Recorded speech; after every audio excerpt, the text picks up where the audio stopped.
Well, welcome. This is Tuolumne Legends. We're here with Steve Green. He's running for District 2 Supervisor. Thank you very much for coming in today and taking the time so we can get to know you better. Thank you for inviting me. Yeah, let's jump right into it. Tell us about when you were born and tell us about your parents. Well, I was born in 1963. I'm old.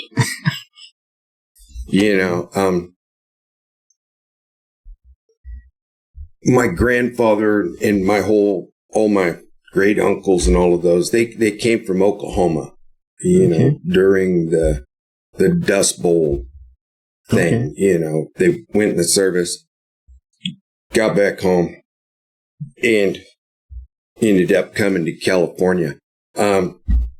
Settled in Redwood Valley, little town in between Ukiah and Willits.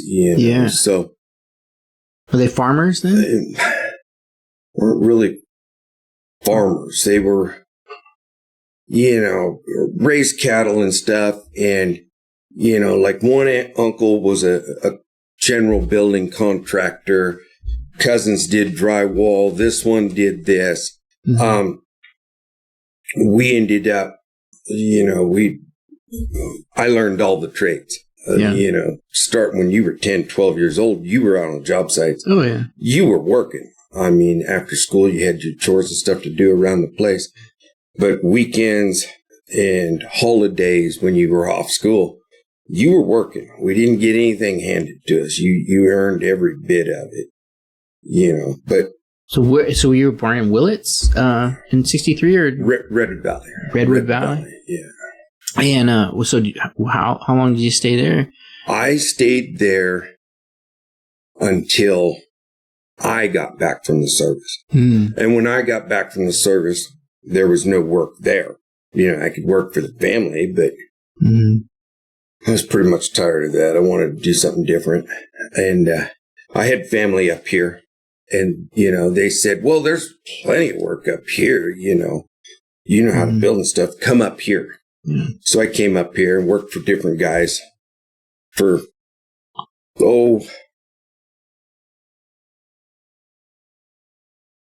maybe 5 years.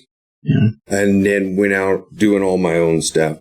I've been up here for 40 years. Been self-employed for 35 of that. Yeah. Worked for a few different people in between, when things slowed down, like 90, right in there. Things died off for 6-8 months, worked for somebody else. Ooh, well, we wind a little bit. What was high school like? Do you remember like childhood, high school? What was that kind of like for you? I mean, we got to go way back. Come on, let's go. That explains how I ended up in the service. Yeah. Oh, okay, good. Yeah. It's one of those stories. Huh? It's one of those stories.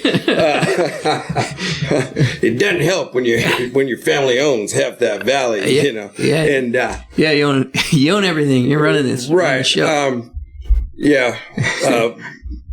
Me and the crew I ran around with, we were running amok. Yeah. And finally I got pulled over. I had a little Mazda pickup that was all hopped up. It was fast. And we're cruising down State Street in Ukiah. It's like, it was 4 lanes, 6 lanes. This is like mid-70s, late 70s? Late 70s. Yeah. And, we had a keg of beer underneath the tonneau cover. And the tap ran through the sliding glass window. Wow. And we're just cruising. We're having a good time. And all of a sudden I get lit up. And it's like, oh, great. Yeah. So he comes up the truck, and he rolled the window down, and he goes, Steve, what are you doing? And he's looking and he sees the tap. Oh, no. And he goes, are you guys drinking that? And then he notices that the tonneau cover's pushed up. Oh, no. And he goes, are you guys drinking that driving down the road? I said, well, he goes, yeah, the truck. I said, to be honest, I really don't think I can. Oh, no. And he goes, you're drunk? I go, hell, yeah. He goes, I don't believe it. He goes, the only reason I pulled you over was you've had your turn signals on for the last 6 blocks. He goes, you weren't weaving or anything. Oh, no. It's like, okay, they hauled me in. Oh, no. So then my dad, grandfather, and the judge got together ahead of time. I show up in court. Yeah.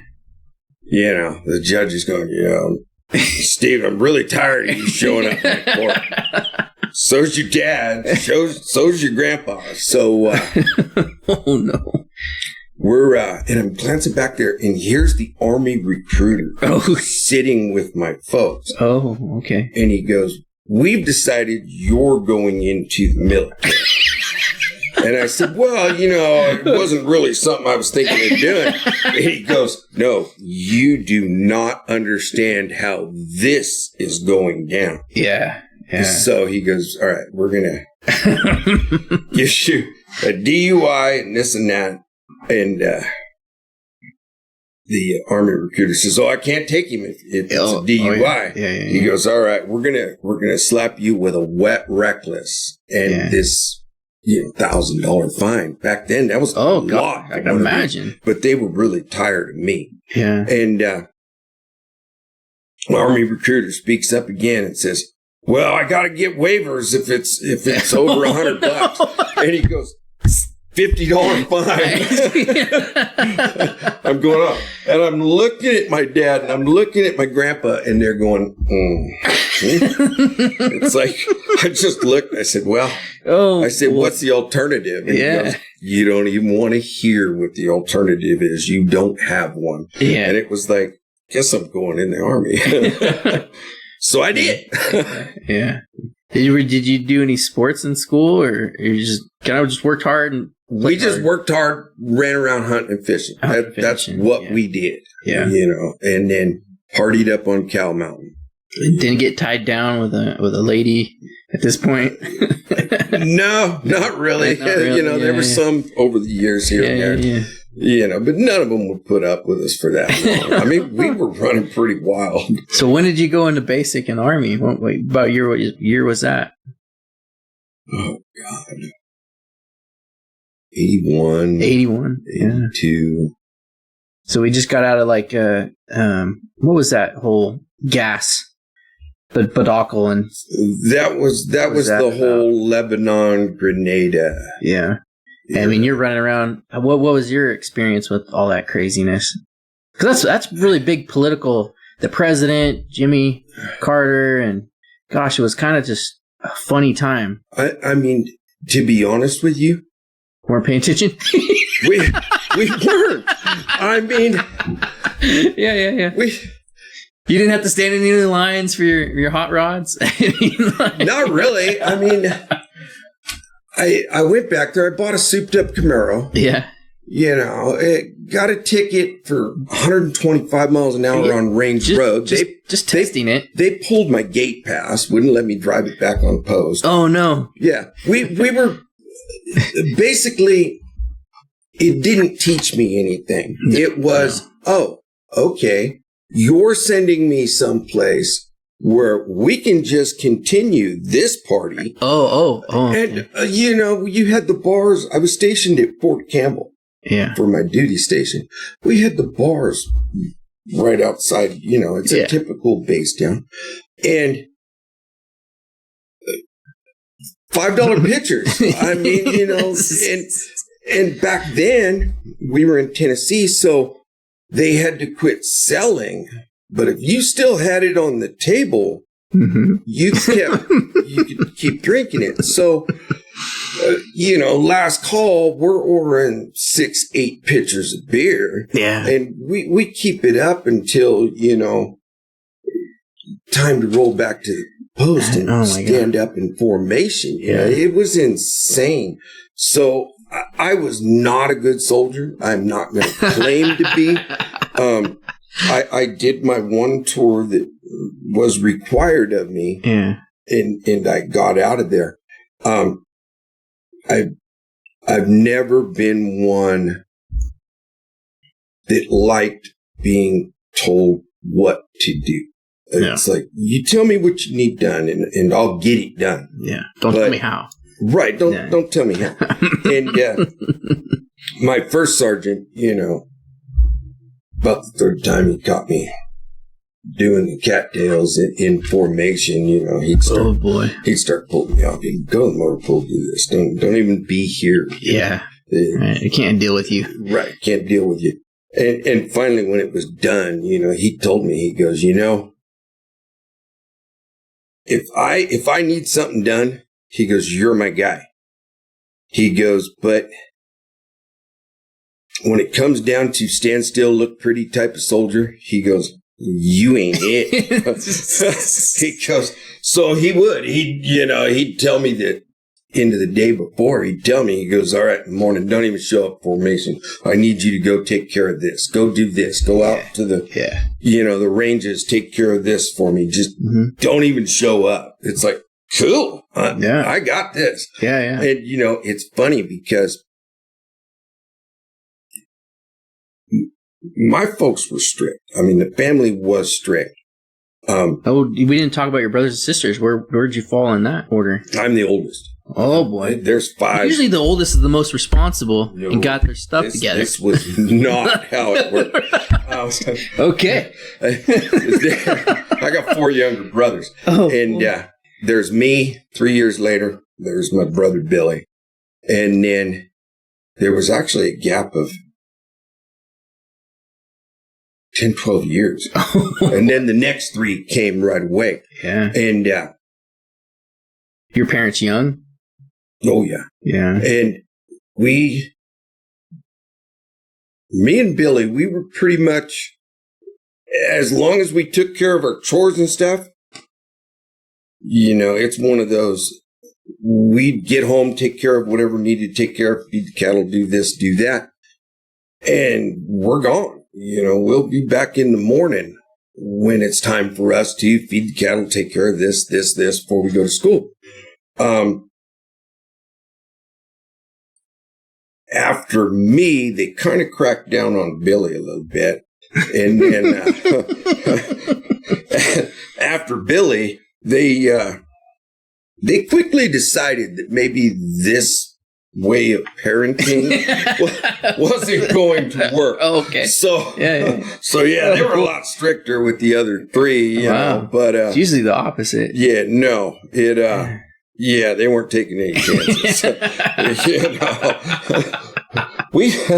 Me and that crew I ran with, we were pretty wild. Yeah. But, I mean, so it's you and Billy, and you had how many, what are the other 3? 3 other, George Ray, Gary, and then my baby brother. Oh, all brothers. Oh, yeah. No, there was 5 of us boys. Wow. And then, Eric was the youngest, and he's the biggest, too. Yeah. I call him my baby brother, but he's the biggest, yeah. Oh, yeah. And I mean, my mom passed away early, and her dad loaded everything up and got rid of the place down there in Redwood Valley, moved up to Lapine, Oregon. Mm-hmm. So the youngest 3 grew up there, and one of them's out in the woods logging and doing all of that. The other one owns a hydraulic repair company for all the equipment, hoses, rams, and that kind of stuff. The other one, Gary, he actually works for, it's something west, the utility, he's a linesman. Yeah. For, their big utility company up there. But, so they all kind of stayed up in Oregon? Yeah, they stayed up in Oregon. I got one cousin still in Redwood Valley, Julie, and she's actually got her place up for sale. They're getting out of there. They can't take any more. And then Billy's still around there somewhere. Yeah. Ukiah, Lakeport, Fort Bragg. He kind of just... Yeah. The rest of us kicked our outlaw ways, a long time ago, and Billy just never did, so he'll disappear. You won't hear nothing from him from 8 or 10 years. We'll finally figure out, and we'll go, well, he's dead. And, all of a sudden he turns up. Yeah. He's around for a couple months, or we'll hear somebody say, oh, I saw your brother Billy. And it's like, okay, he's still alive. Yeah. But yeah. Okay. Well, let's go back to the service. So, where you were overseas, weren't you? In Germany? Did you go to Germany? No. Oh, okay. This was all stateside? All stateside. Yeah. We got... What was your MOS? What was that? I was wheeled vehicle mechanic. Oh, yeah. That's what it was. Just like me. That's what I went in as. And that's what my youngest is. Yeah. He's actually a chief warrant now. He's been wow. He's been in 13 years. Wow. He's briefed.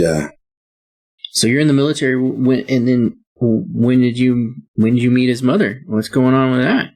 I actually met her up here. Yeah. Came up here and was working for Bruce Wallace before I went out on my own. And what did Bruce Wallace do? What was that kind of housing contract? Oh, housing contract. Yeah, his dad used to own that big moving company that was right there by the junction.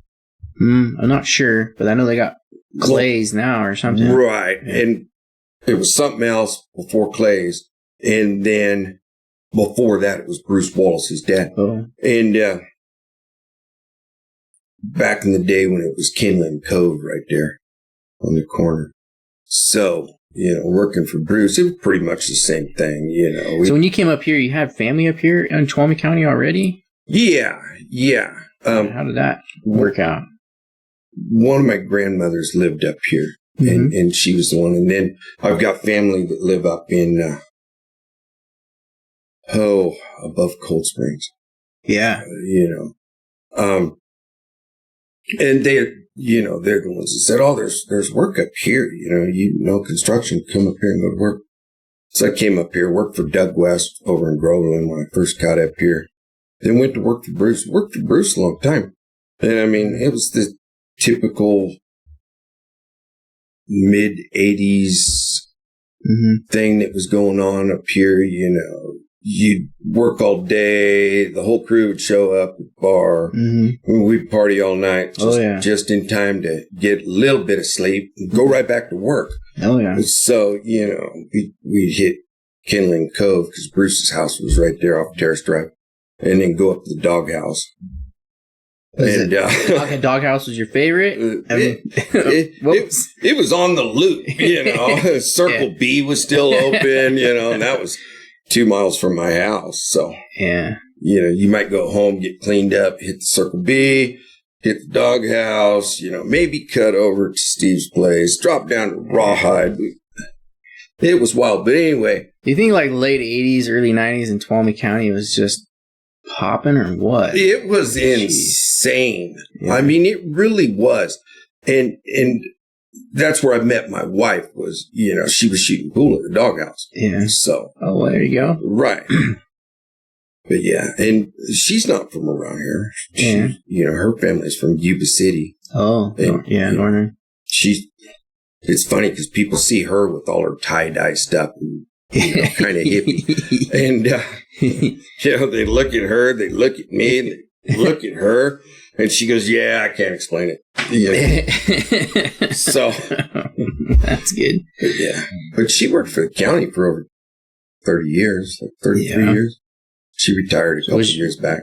She worked for the county when she was shooting pool, or how did that all come about? Oh yeah. Good. She worked at TGH for a long time. What's Tuolumne General Hospital? Tuolumne General Hospital until it closed. I'm not used to hearing that TGH. I was born in '83. That's right. But that's what they all call it. It's TGH. Nobody's going to go Tuolumne General Hospital. It's like... someone was asking me the other day if I knew that place was haunted. Someone was saying it was haunted. And I've been in there once or twice. I'm like, yeah, it's kind of eerie, but I didn't ever heard no haunting stories. Right. I've heard it over the years. And supposedly it's linked to the third floor. Okay. And the third floor was the county psychiatric unit. Yeah. So, I mean, that's where, people would go on their 72-hour holds, their, court-ordered stuff. And it was linked to something in there. Yeah. And I honestly don't remember the story, but yeah.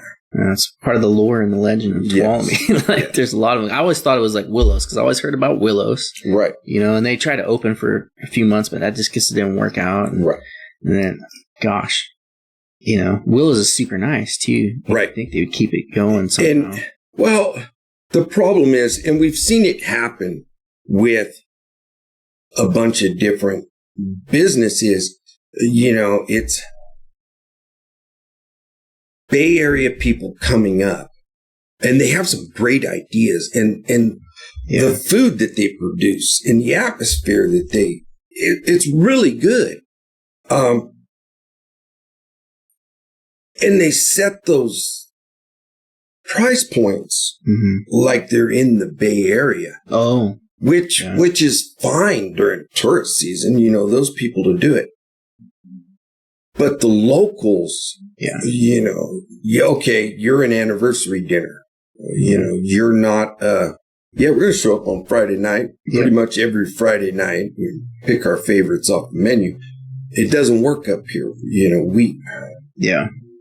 I mean, just from COVID, I've noticed like anywhere from $5 to $7 difference. Oh yeah. It's a lot more than that. And then I've also, I don't know if it's me or my taste buds, but I just feel like the food's a little different too. And I don't know, when you have a bunch of restaurants and you have a thriving economy, you got a lot more coming and going. But when that shrinks, then those delivery trucks kind of narrow down too. And so I feel like the food that I get one restaurant is kind of the same from another because it's coming from the same. It is, a lot of them. You go to open a new restaurant, you're opening up your accounts with Cisco Foods, U.S. Foods, and their salespeople show up with menu books, and they go, "Oh, you want to do Italian? Yeah. Well, we've got this, we've got this, we've got this," and it basically turns everything into. And don't get me wrong, I ain't knocking Percos. Yeah. But it's like a themed Percos or Denny's. Yeah. When I don't know if you ever ate there, but Carmela's for Italian. Yeah, is it down right next to you? Because there's an Italian place right there on the corner. No, that's Vinny's. That's new. Vinny's. This was long time ago. Late 80s, early 90s. I don't think my family could afford to go out even back then. You could have afforded it there. Oh, yeah. But that was a little Italian place. And what it was, right next to NorCal Glass on Stewart Street, there was a little red building, white painted fence rails, porch rails. And that was where Carmela's was.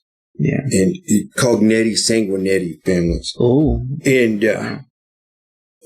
those ladies, they could cook. Yeah. Go in there, have chicken parm, and all you can eat gnocchis, and they'd just be bringing me plates. We're eating. And we don't have that kind of stuff anymore. Embers is good. I like Embers. I like Embers fish and chips. There's places that I like. Yeah. But Mean Lou's barbecue is really good. I haven't been there yet. No, I was there. I've been there when there was Adventure Calf, and I haven't been back. You got to go there. It's good. A little pricey, but barbecue usually is. It's just the way it is. It's good. And they're always. We walked in there the other night, last week. I think it was last Friday. I pulled in, and they're only open Fridays and Saturdays. Oh, wow. And I drive right past on the way home. Yeah. And I saw there was only like 4 or 5 trucks up front. So I pulled in the driveway. I told the wife, I said, there's not very many people down there at the barbecue place. You want to go, jump the truck, we'll run down there. So I ran down there and I ordered, a plate with 4 of those great big beef ribs and stuff. Yeah. So he brings me my plate. We were waiting for the baked potatoes, loaded baked potatoes. And he brings me my baked potato, and he goes, I threw a couple pork ribs on there for you, too. Oh, no. Oh, yeah, it was good. Yeah. And then... try this, too. Right. His wife later on brought us, a to-go container, and she goes, "Yeah, I threw you another one of them big beef ribs there, to take with you." That's nice. Oh yeah, that's very nice. Yeah, it's good food. Yeah. It's good. Sounds like good hospitality too. Oh yeah. And that's what I love about when you know people and you've been in the community and you start knowing the business owners and you become friends. Right. Yeah. And we don't really have those type of restaurants anymore, where before it was pretty much every restaurant was like that. You'd hit the Sportsman Cafe or Confidence Inn. Yeah. Confidence Inn used to run up there for breakfast because they had really good biscuits and gravy. Building's not even there now. It burnt down. The slab's still there. Woods Creek Cafe. Yeah. Those type of places. And it's changed. Some for the good, some not so good. But changing the times. Let's go back a little bit. So you're doing construction through the 90s, and then when did it switch up for you? 2007, 2008. So you did construction all the way up to the end. Oh yeah. And so when that big old thing happened. When that one happened, I was building spec houses. I wasn't even contracting spec houses. Had a money guy. Stuck a chunk of money in a bank account. We were rolling houses. I mean, I had things set up so that from bare dirt to finished, my average was 94 days. 3-bedroom, 2-bath house with an office, great room, oversized 3-car garage. And that was in this area? All over the place. Oh, wow. We did one or two out in, Don Pedro area. But I like to stay close to home. My boys were going to Soulsville School. Oh, yeah. And it worked out really good because the school knew if the boys acted up, they'd call me and I'd be there in less than 15 minutes. Yeah. And the boys knew I wasn't going to be happy if I got called off a job. Yeah. So it really helped keep things on the straight and narrow. I mean, I saw me growing up. Yeah. Those boys weren't allowed. Oh, yeah? Yeah, no. They did not run amok. Yeah. They good boys? What are they doing? My oldest one last year got a doctorate in pharmacology. Oh, wow. Yeah. And I swear. Dang, doctorate. That's crazy. Right. That boy was a professional student. Yeah. He went out to Columbia College during his senior year of high school. Smart kid. They'd let you go out there and take classes. And then he kept going out to Columbia for another 3 years. After that, 4 years. And he got a EMT certification, this certification to teach English to grade school kids. He graduated with all those certificates and like 5 different degrees. And I mean, me and his mother both kept telling him, you need to sit down with a counselor and figure out what it is you want to do. And he wanted to do everything. Right. He'd change his mind. Yeah. And when he finally sat down with the counselor told him, well, that's great. But if you take this class, you get this degree. If you take this class, you finish and get this degree. So he spent another year out there finishing up all these degrees. And then in the meantime, he met his wife. They're just up in Miwok. Oh, nice. He had a kid. And he decided, well, he was going to go down to UC Merced and finish up and get a degree in biological sciences. And so he was driving down there for classes. He was taking a full load, and then some. And they had him working in a lab on I forget the exact term of what it is. And he's explained it to me a bunch of times. They take after their mother. Yeah, it sounds like you're dealing with a genius here. Like, right. You just eating up that school. But anyway, it was how to splice DNA to cure diseases. Oh. Something with genetics. Yeah. And he graduated down there. And, he's sitting down with people. He's going, well, I want to do this and pursue this. And they said, oh, yeah, you're definitely qualified to do this. And he goes, well, what companies, and they go, oh, no, you can't do that up here. You have to go down south, all these big labs to do that. And he goes, well, I don't want to do that. Yeah. So, he went to work for Plain Heart Pharmacy. Wow. Delivering prescriptions. And then he got his pharmacy tech certification. And then he decided to skip his master's and everything else. And during COVID, and pursue this doctorate. And I guess there's 2 doctorates for pharmacology. One is the one that you're filling prescription bottles behind the counter at Walmart. Yeah. And then the other one is the one that he got, and the one that he's pursuing now.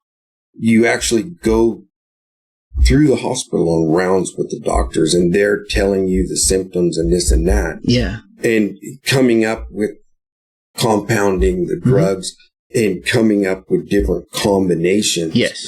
That's the one that he's doing. He's working at Sonora Regional. Yeah. I want to say it. Sonora. So, yeah, I mean, compounding medicine, that's pretty specialized, so that's what kind of thing, yeah. And, he's got 3 daughters. They live up in Meanwhile. Nice.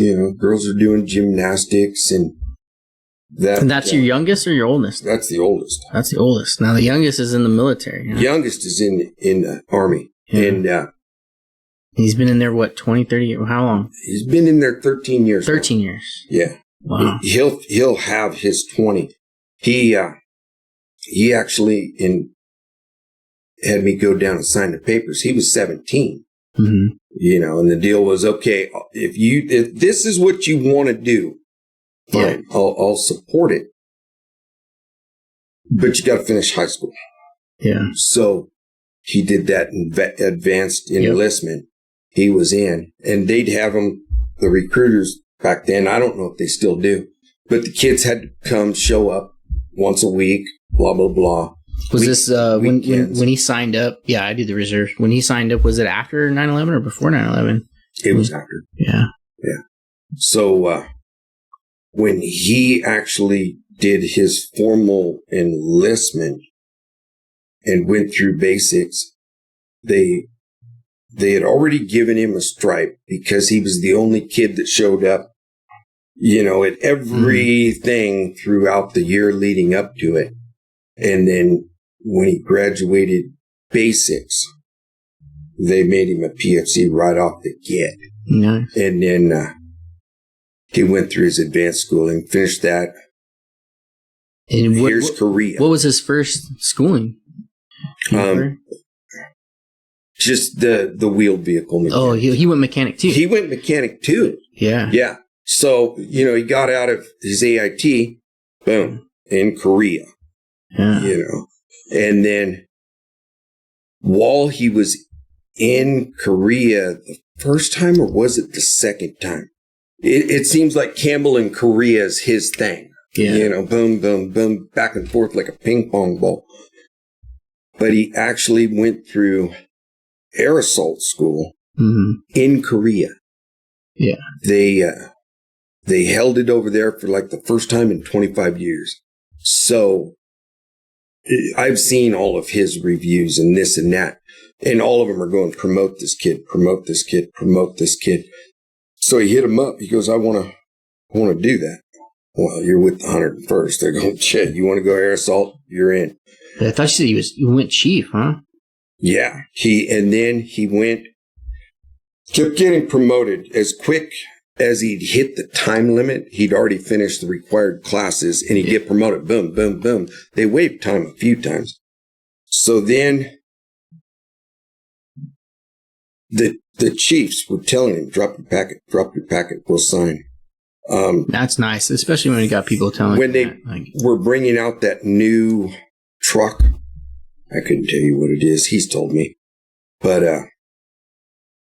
the latest big truck they actually sent him back to the manufacturer's school to learn about the truck.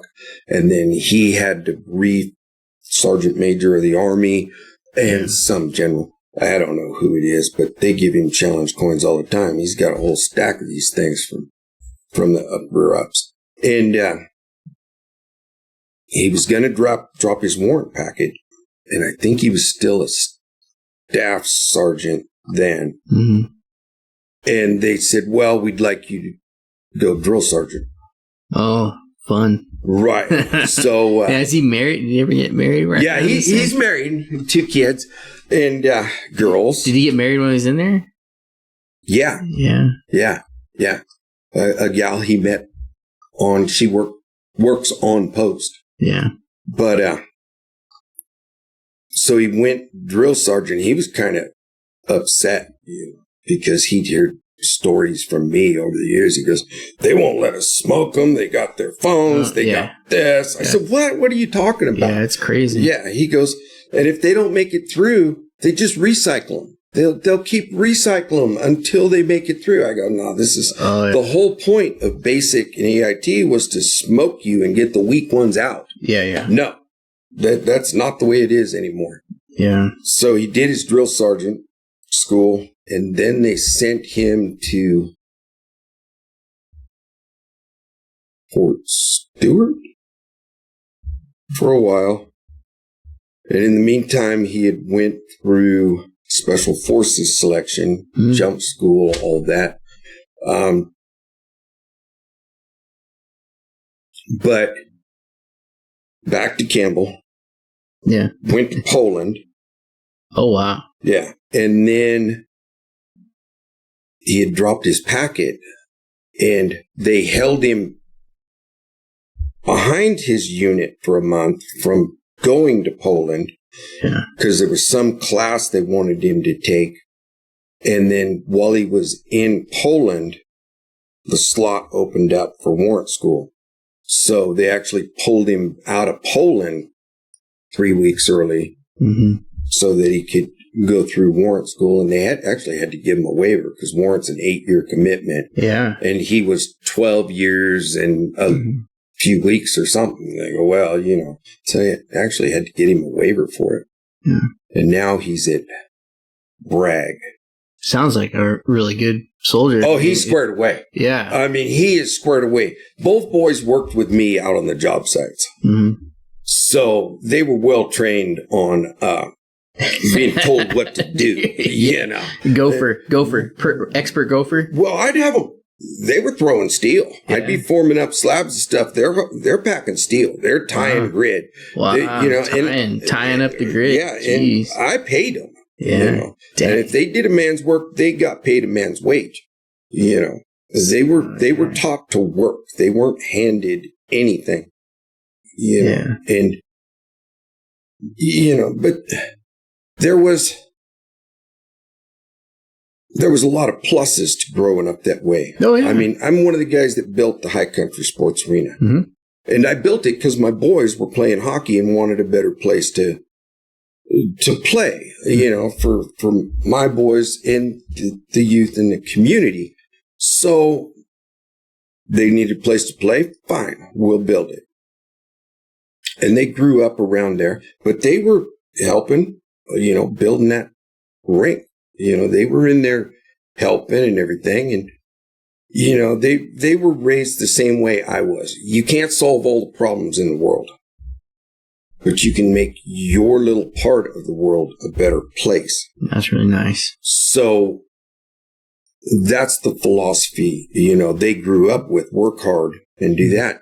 And I finally resigned off the board, sports arena board. Oh, yeah. I was the vice president for 15 years. Yeah. And Cody, my oldest, is actually the president of the nonprofit. Nice. So he grew up playing in there. And there's a lot of kids that, played in there that are now have stepped up to keep that place going and open for the next generation of kids coming up. Very nice. So overall, it's been a good thing. But yeah, Garrett Wade, he's squared away sober. I mean, he really is. Sounds like it. Yeah.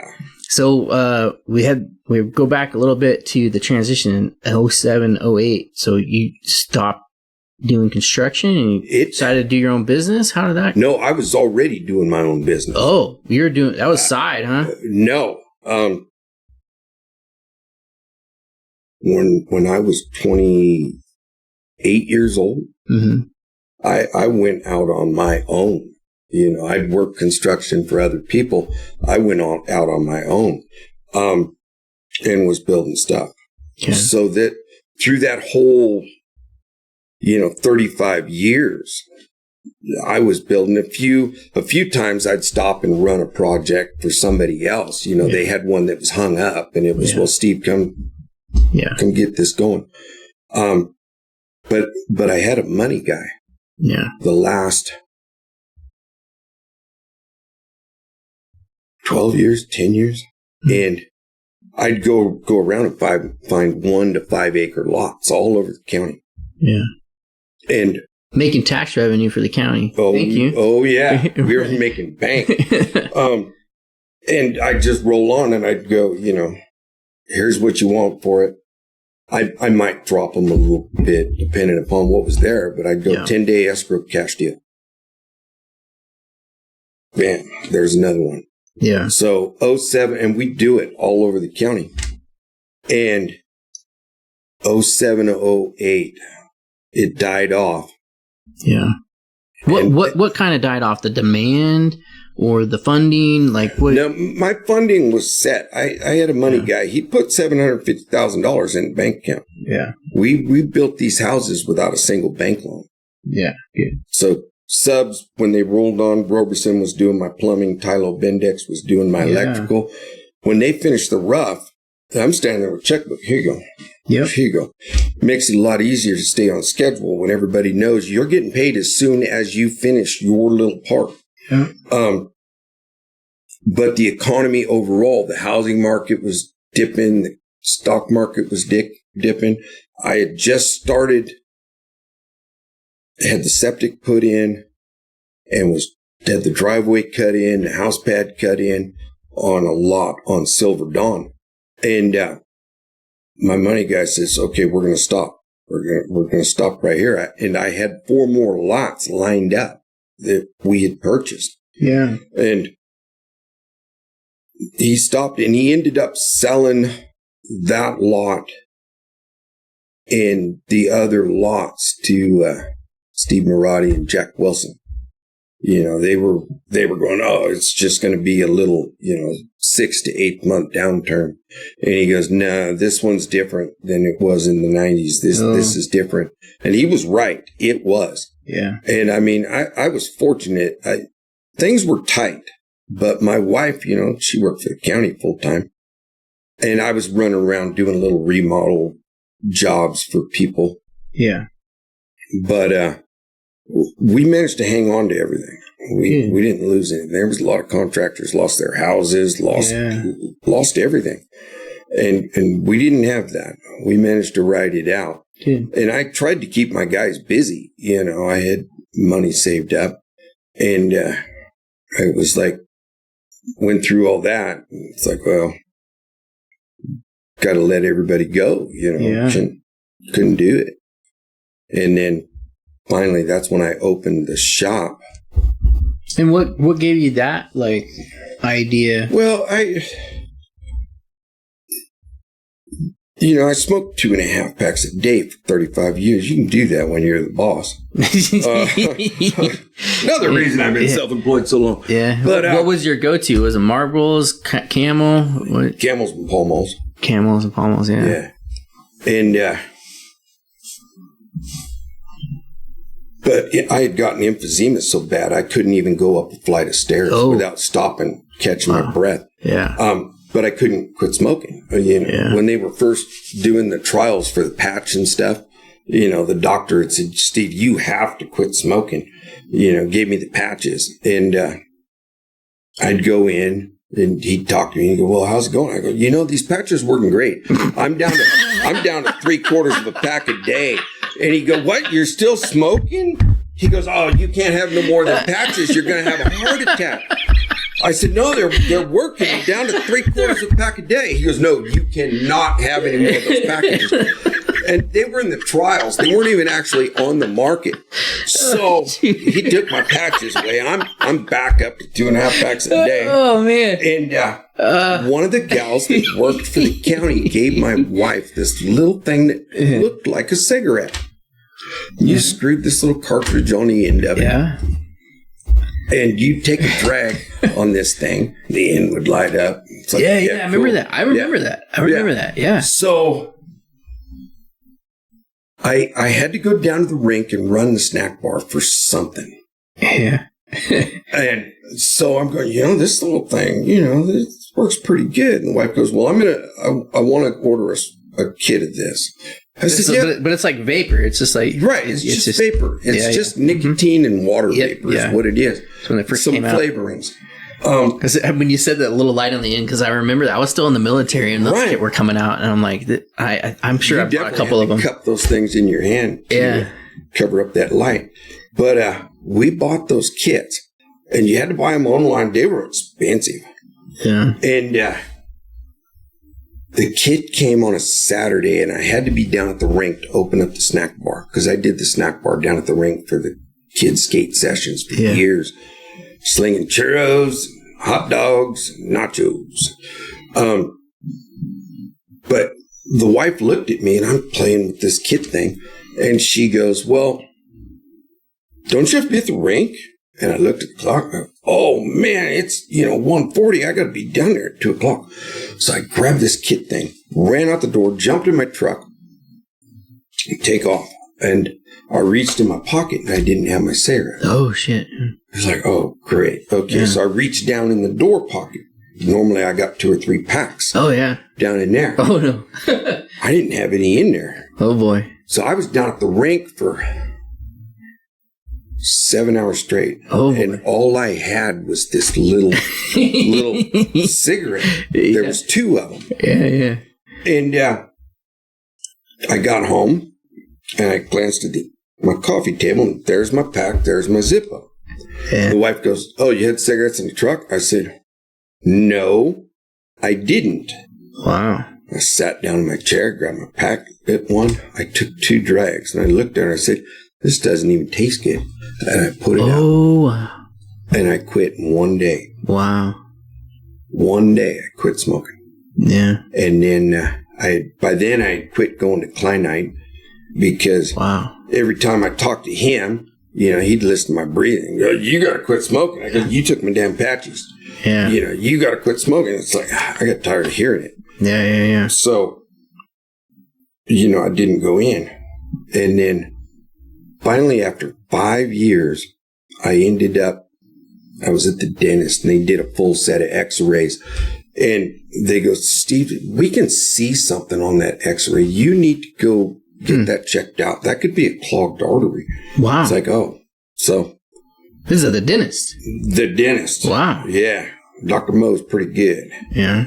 So the wife called Kleinite's office, and they had to go down below the office blow the dust off my file. And the lady's going, well, we're not taking new patients. And the wife goes, he ain't a new patient, Yeah. You tell Dr. Kleinite it's us.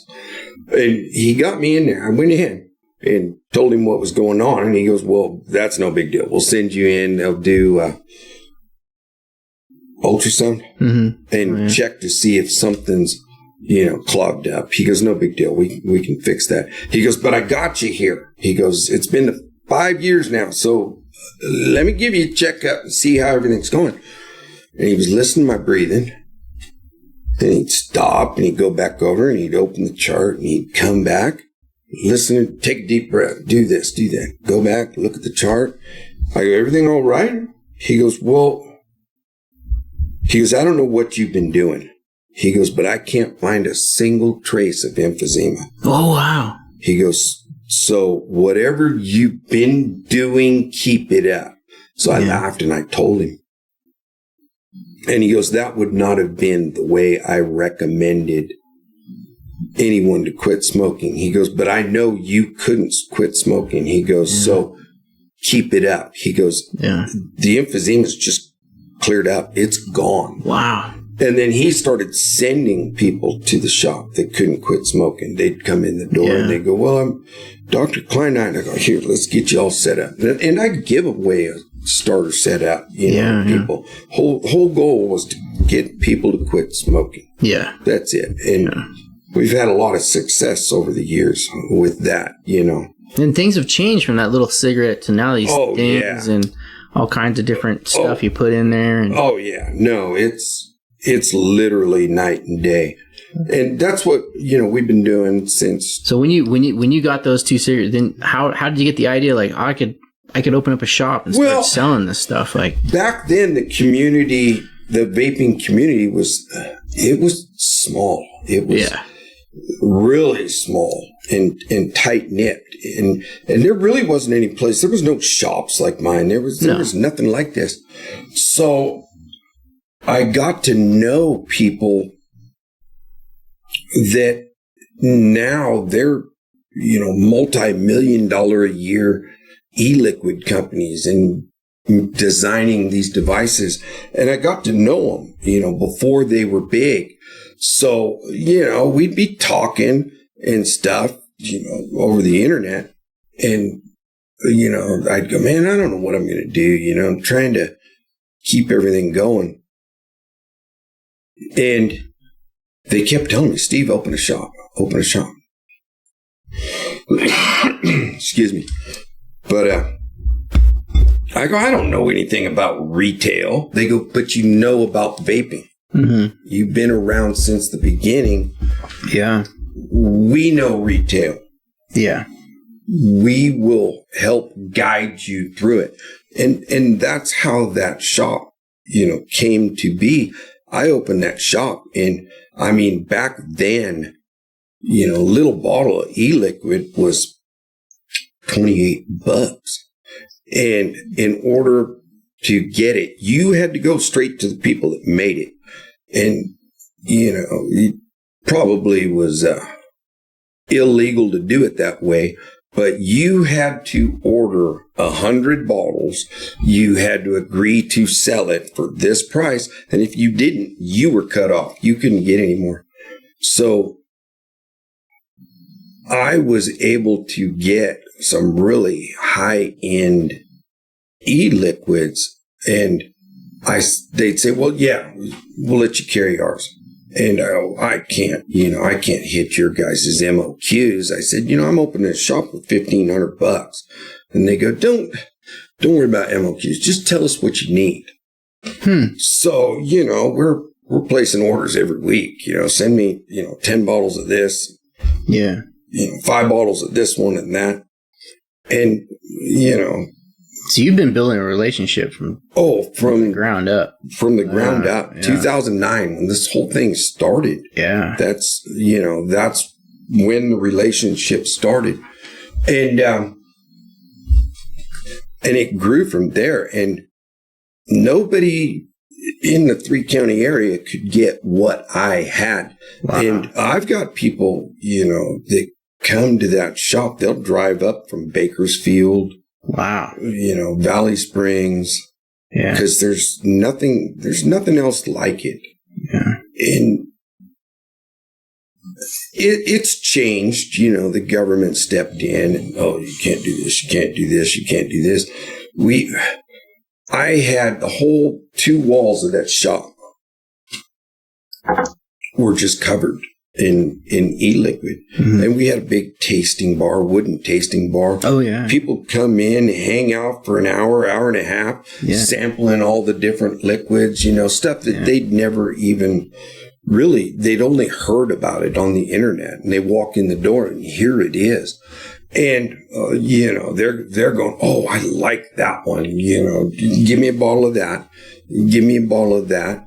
I mean, I'd had people show up right before closing. And, oh, well, we want to try some stuff and buy some stuff. I'd stay for another hour and a half. No big deal. And they're going, oh, yeah, give me a bottle of that. Give me a bottle of this. Give me a bottle of that. Yeah. It was pretty cool. People were flying in vacations in Yosemite and the surrounding area every year, and they'd swing in the shop. Yeah. Oh, yeah, I got to stock up. So I got I guess a question that probably comes up a lot. What's your thoughts on the health? Is the liquids healthy? Everybody's like chemicals. What is that all about? I am legally not allowed to claim any health benefits to these products per the FDA. Yeah. That being said, I had emphysema and couldn't climb a flight of stairs. Yeah. Now I can chase my granddaughter's around. Yeah. But honestly, the United States caters to the big tobacco companies. Mm-hmm. It's a highly regulated industry. And from a regulatory standpoint, it is much easier to regulate 5 big corporations than 1 million different little small companies. The UK did studies, and that's been the claim in the United States the entire time. Oh, we don't know enough about the long-term effects of these e-liquids. But the UK did studies, and what they decided was vaping is 95% safer than smoking. And even they say, well, and this is their Royal College of Physicians, even they say it's actually higher than that, but 95 is the number we could all agree on. In the UK, if you want to quit smoking, you go to your doctor. He writes you a prescription that you take to your local vape shop, and the government pays for your setup. Yeah. They have vape shops in hospitals. Mm-hmm. It's a whole different approach. Yeah. Their smoking rate is 1%. 1% of the population. I just heard that they banned it altogether if you're a certain age. They did just recently pass a law that if you're born after a certain date, you can't buy anything with nicotine in it. Isn't most kind of vapes have nicotine, so that kind of gets you up? How does it depends? Okay. There's vape liquid without nicotine. Yeah. And that's for the people that they just want to satisfy that habit flavor. The whole point, and the disposables are a whole nother different kind of animal. But the whole point, when I started vaping, it was 18 milligrams, 24 milligrams, 36 milligrams. For those little devices, you needed that. Mm-hmm.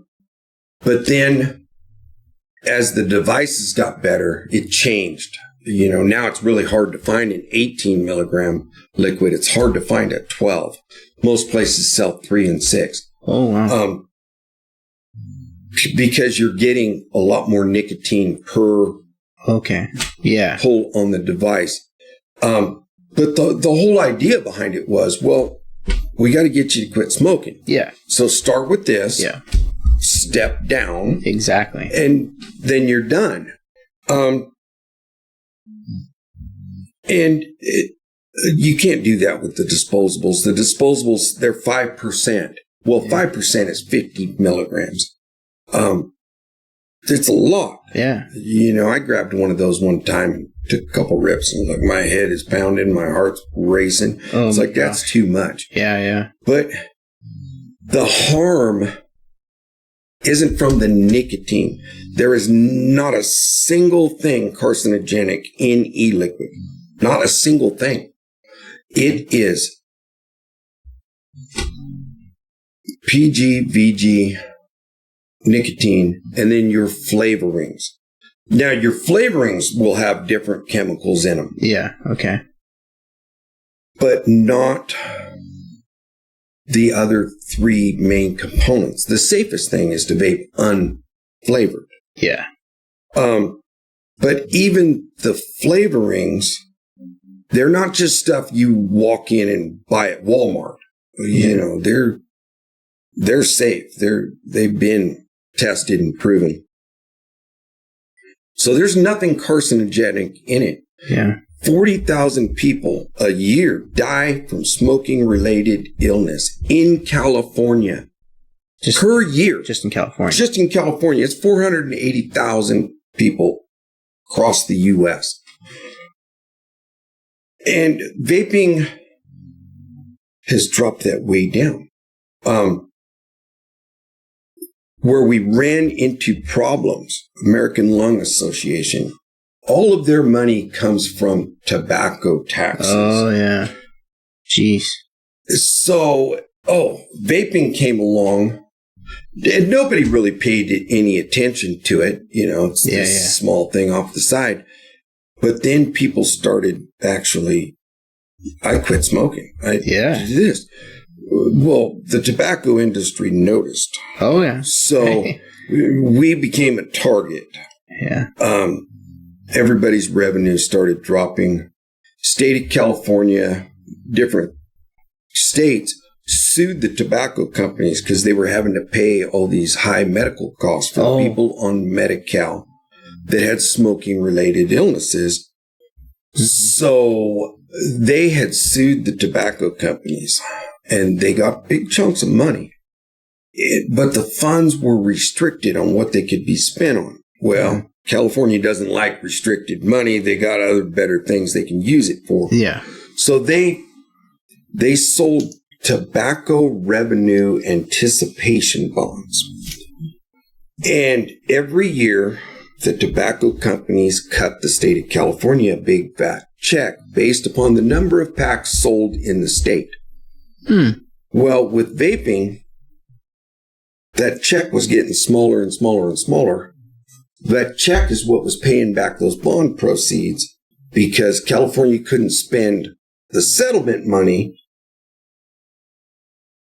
but they issued all these bonds, and the bonds were being repaid out of the yearly checks. Well, California almost defaulted on those bond payments 3 times. Wow. And they'll never really default on them. They can't. They have to dip into the general fund to make the payment.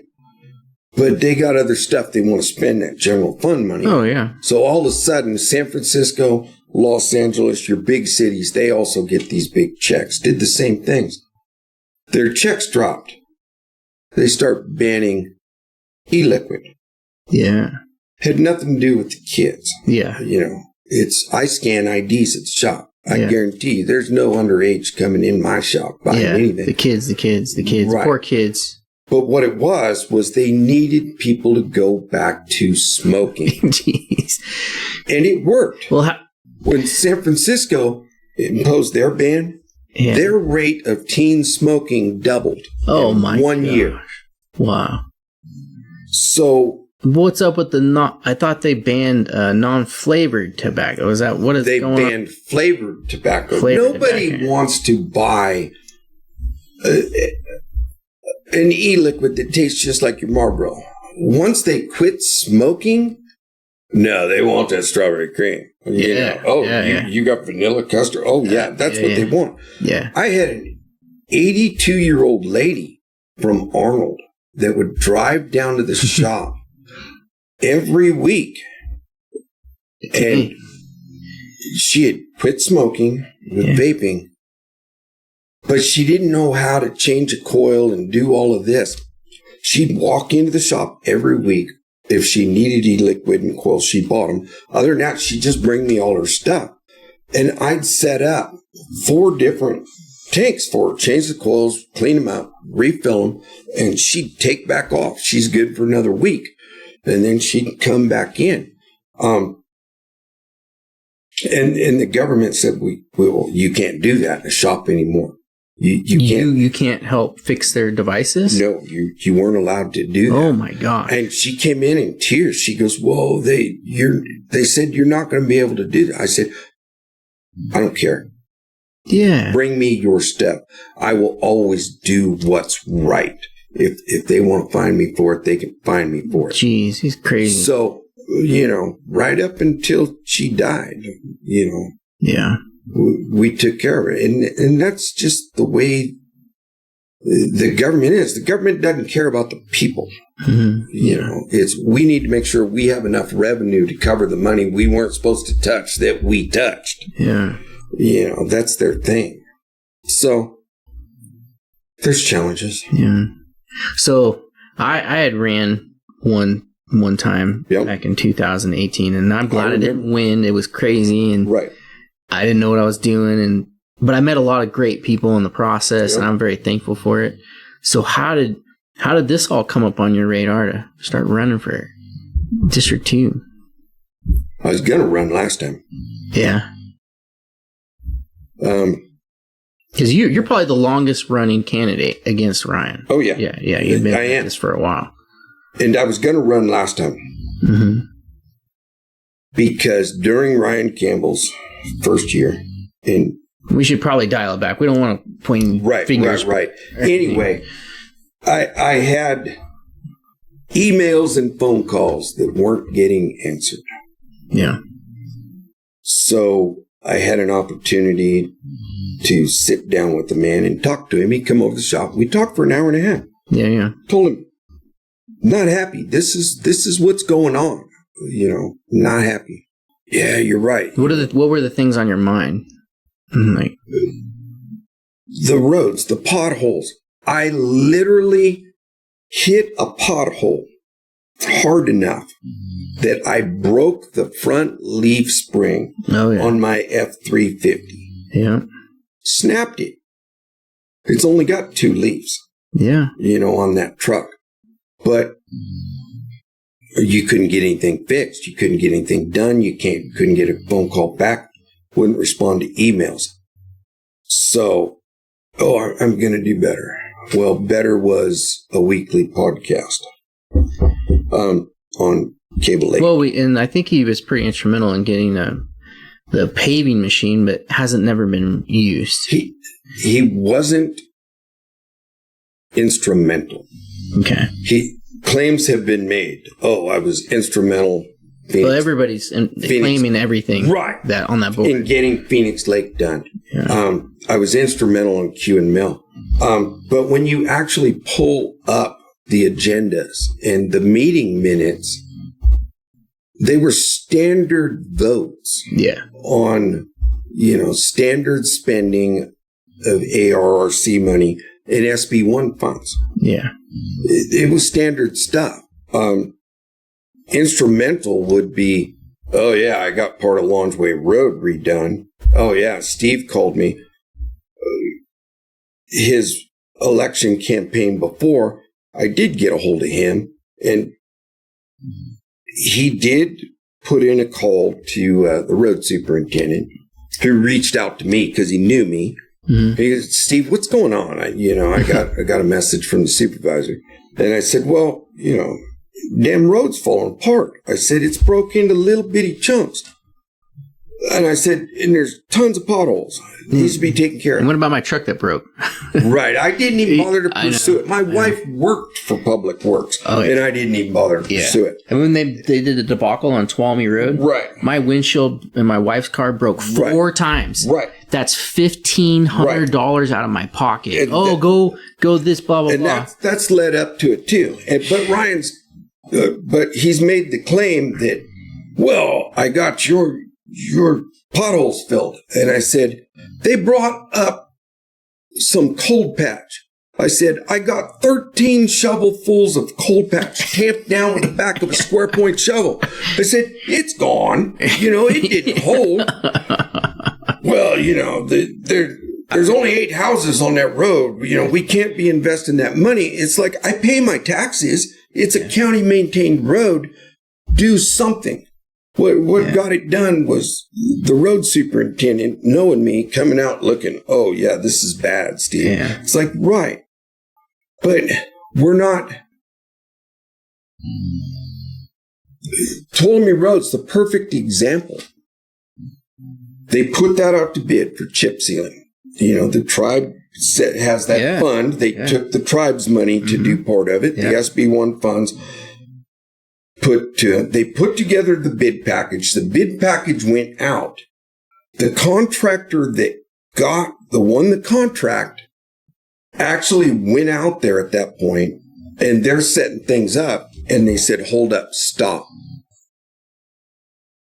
This is what you specify in your contract. This isn't going to work. There's a lot heavier truck traffic than what you said, and a lot more cars every day than what you said. Yeah, so this is just to paraphrase this situation or look at it, because I was about ready to ask this question, because the road put in, no one liked it, and then there's this blame game going back and forth of how small the rock was supposed to be done. And you're kind of touching, so the contractor knew this ahead of time and was warning them that this rock was too big. Yep. And just told them, you need to change the contract. This is the surfacing that we need to use. Wow. And they went, nope, this is what our engineers spec'd. This is what you are going to use. The engineer says it will be fine. Oh. Well, the contractor has to follow the contract. He asked them to modify it. They didn't do it. Yeah. He did the work. It failed. Yeah. We're fortunate that the contractor agreed to come back and do the microsurface. Yeah. To get it to a usable surface for just the 10% contingency funds. Yeah. The county has a bad habit of doing that. When they closed that landfill, they submitted the landfill closure plan to the state. Engineered cap, all this clay, engineered. And the state people looked at it and said, you got to have this re-engineered. This is not going to work. And the county goes, nope, it's engineered. we got an engineer stamp, and they plowed ahead with it. And heck, it failed. Oh man! So the citizens of Tuolumne County, that gate fee you pay when you go into the transfer station? Yeah, it's like $7 or something, I think. Yeah.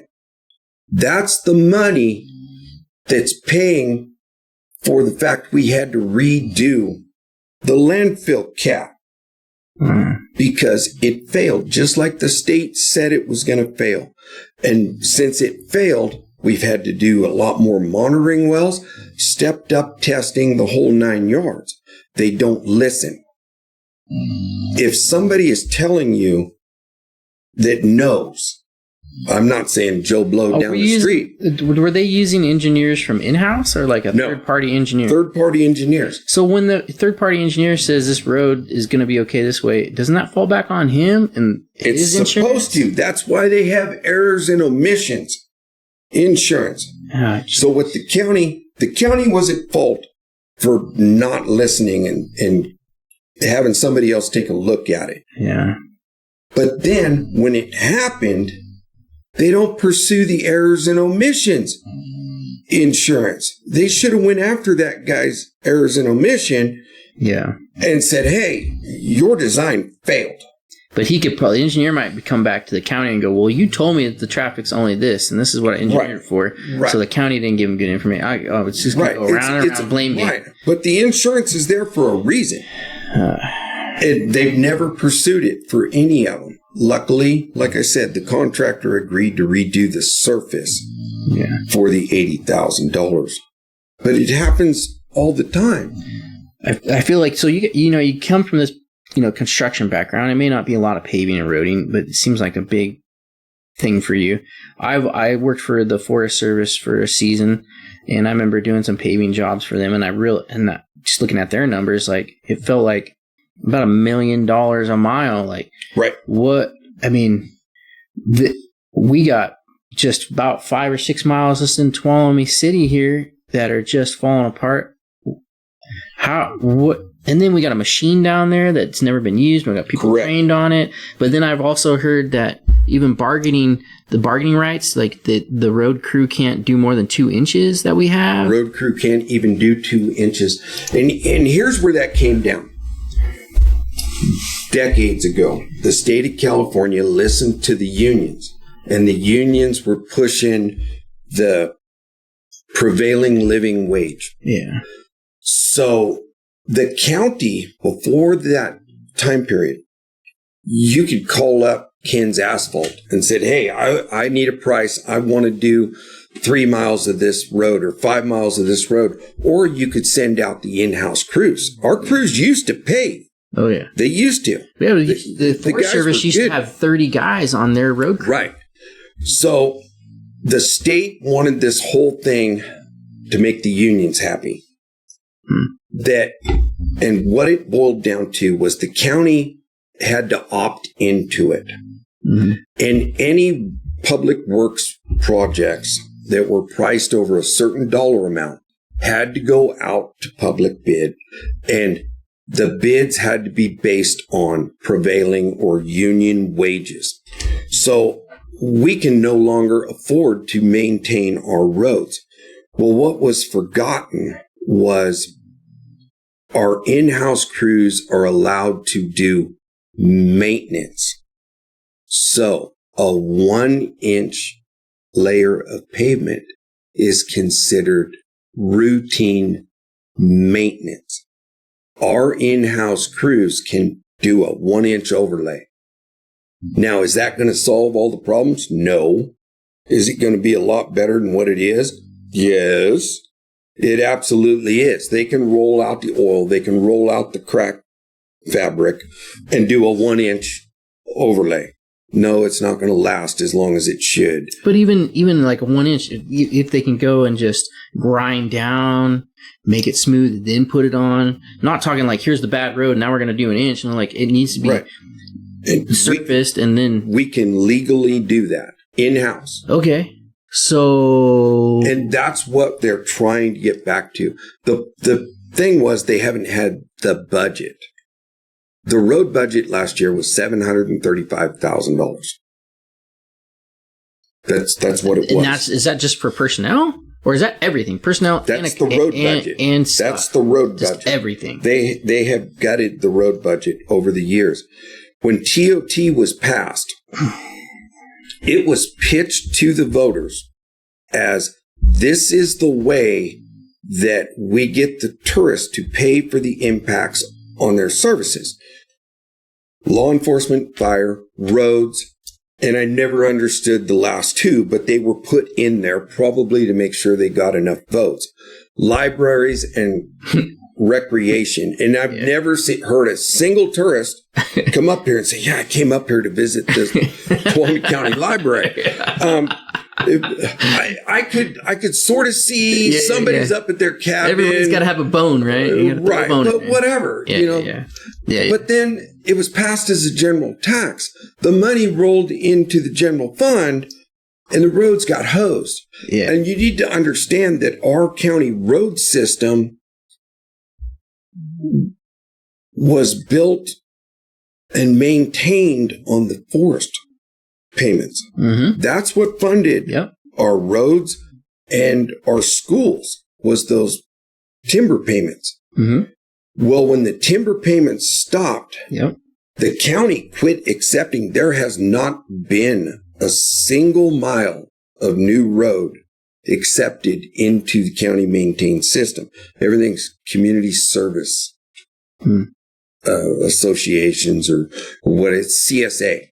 Yeah. And those homeowners on those roads, there's a kind of like a school bond that goes on your tax bills. I've got like 6 of them. Yeah. 2 for Sonora High, one or 2 for Soulsbyville, 3 for the college. Yeah, that's a thing that's been coming up on my radar is like, how do we, not to say I'm going after any one specific. I wonder, is there any way we can vote to take those off our tax rolls? I don't think we can vote to take them off. We voted for the bond. Can we unvote that bond? We can't unvote because they sold the bonds.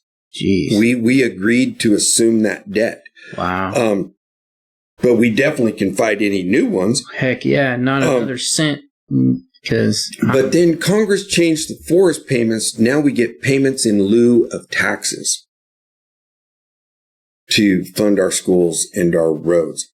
And it has to be appropriated in the budget every year. And it's nowhere near the amount of money we were getting from the timber sales. Yeah. So last year with the whole budget thing, we didn't get our money, or we got it really late. We need to get back to, and the current board is discussing doing it that way, but it has to be passed every year as a resolution, taking 25% of the TOT money and putting it strictly to roads. Basically the same thing they did with the law enforcement funding and the fire funding. They pulled it from the general fund and made its own dedicated budget items. You've been obviously following the Board of Supervisors meetings for a long time now. Oh, long time. My wife. You pretty much go. You had your wife was already there, and then when did you start going every day? I don't every time go, but I'm sitting there in the shop doing the live stream. Yeah, live stream. And following. Are they still doing the live stream? They still do the live stream.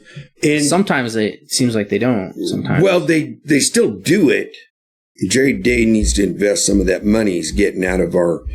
they just renewed his contract. He was almost got cut. Told me access. Right. Well, his contract, I feel for the man. I really do. His contract, he gave the county like 20 hours of video access a month, and he was getting like $25,000. And it wasn't enough money for him to... maintain his stuff and do it. So they had talked about bringing him in-house. Yeah, okay. Yeah. And everybody kicked a fuss at that. What they ended up doing was he's giving the county like 40 hours of video time, and he gets a percentage on your utility bills. There's a fee. And I can't remember off the top of my head what that fee is, but it's there.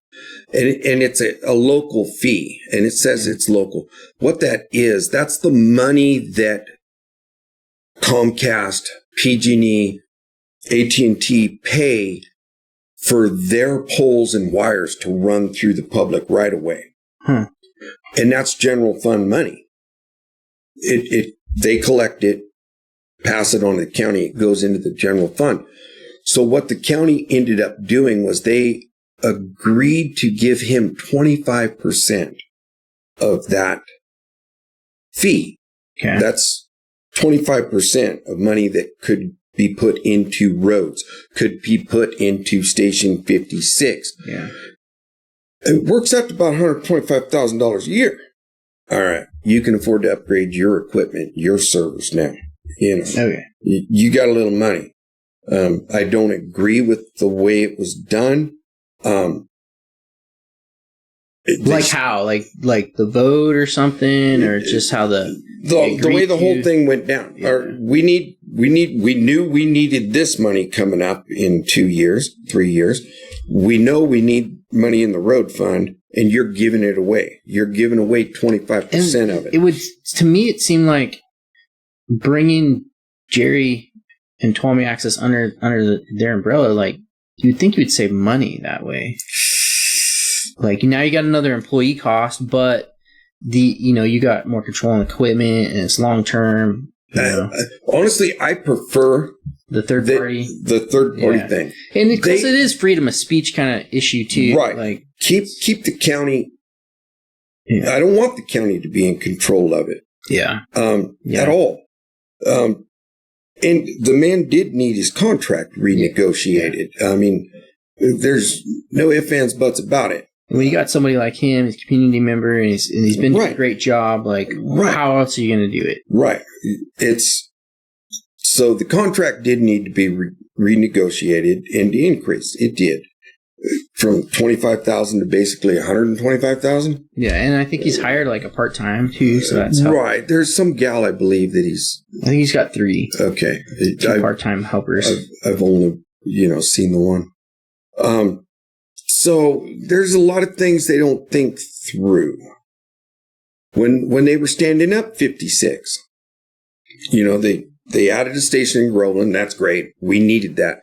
Groveland, even with the mutual assist, it takes a while to get a fire truck to Groveland.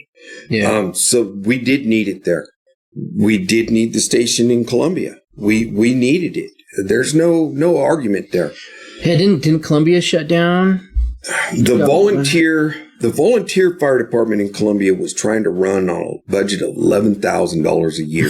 Yes. I mean, CAL FIRE keeps up in the standards that the volunteers have to meet. Oh, yeah. And CAL FIRE's doing it to satisfy their union. Yeah. I remember the days when the fire truck would just pull up to our house. My dad would just jump out of bed, run in there. Right. He all his training he had was in the Navy when he was a firefighter. Right. But nowadays, you want to volunteer, they want you to have all their certificates like a paid staff would do, and almost time. Right. So we got these kids out of high school that are doing our fire and medical aids, getting paid nothing if they're lucky. Right. So we needed those stations. We did. They were told at the time by a battalion chief not to stand up 56. They were told. And his wording was, it makes no sense to put a full-time engine and crew at a part-time station. The better move, according to him, was stand up Groveland, stand up Columbia, add 1 firefighter to every one of the engines. Yeah. Instead of doing this. This is not sustainable. You can't sustain it. Yeah, yeah. Well, they didn't listen. They went ahead and did it. Mm-hmm. And brought us to the point we're at now. You spent one-time money to incur ongoing expenditures. You can't do that. Yeah. So... And in the meantime, they didn't come up with a way to fund it, to continue it. You already made the mistake. Well, we see the county do that a lot. Let's buy this piece of property over here with this fund money. Right. Or let's build this prison. And then, now we got to keep it up. Like, oh my gosh. Right. The juvenile hall is another perfect example. Exactly what I was talking about. They didn't think that one through. We did need a juvenile facility. Our kids absolutely do not need to be sent down to Stockton, learning even worse habits. Yeah. Keep them at home where we can work with them. That's a pretty big price tag. It is a big price tag. And the reason it's such a big price tag is when it was being built or in the planning stages, our probation departments went to Calaveras and Amador and said, look, we're going to build a facility. If you'll send your kids to us instead of down to the valley, we'll make it big enough to house them. They said, okay. So we built it bigger than we needed. They didn't get that agreement in writing. So you think you know better at this point. You think the government. You're dealing with the government. Yeah. So... Oh my God. We incurred the debt. We built it. We got it finished and went to those counties and said, okay, it's done. We're ready for your kids.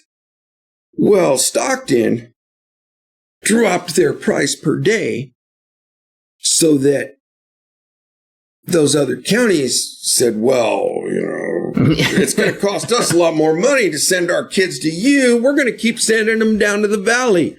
Wow. And we ate it. Wow. It's something we needed, but we could have right-sized it.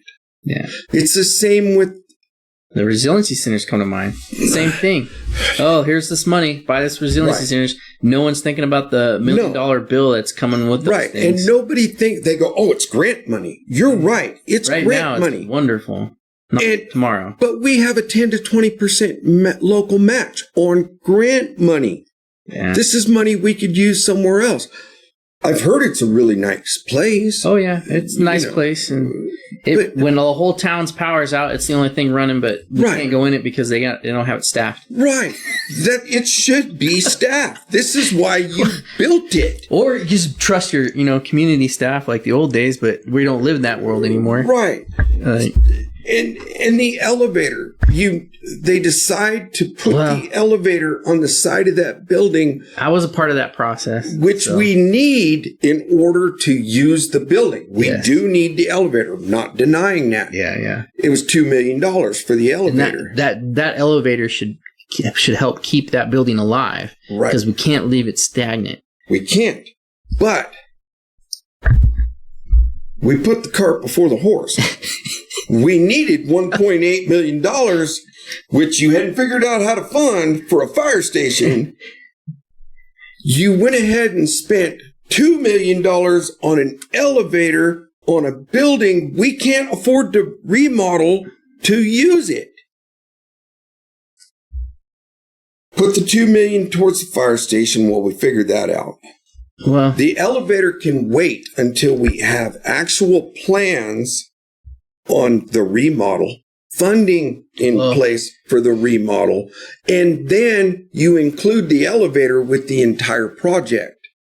Because at that point, we're going to use the building. We're going to move the departments out of the rented spaces. Yeah. Tuolumne General has been sitting empty.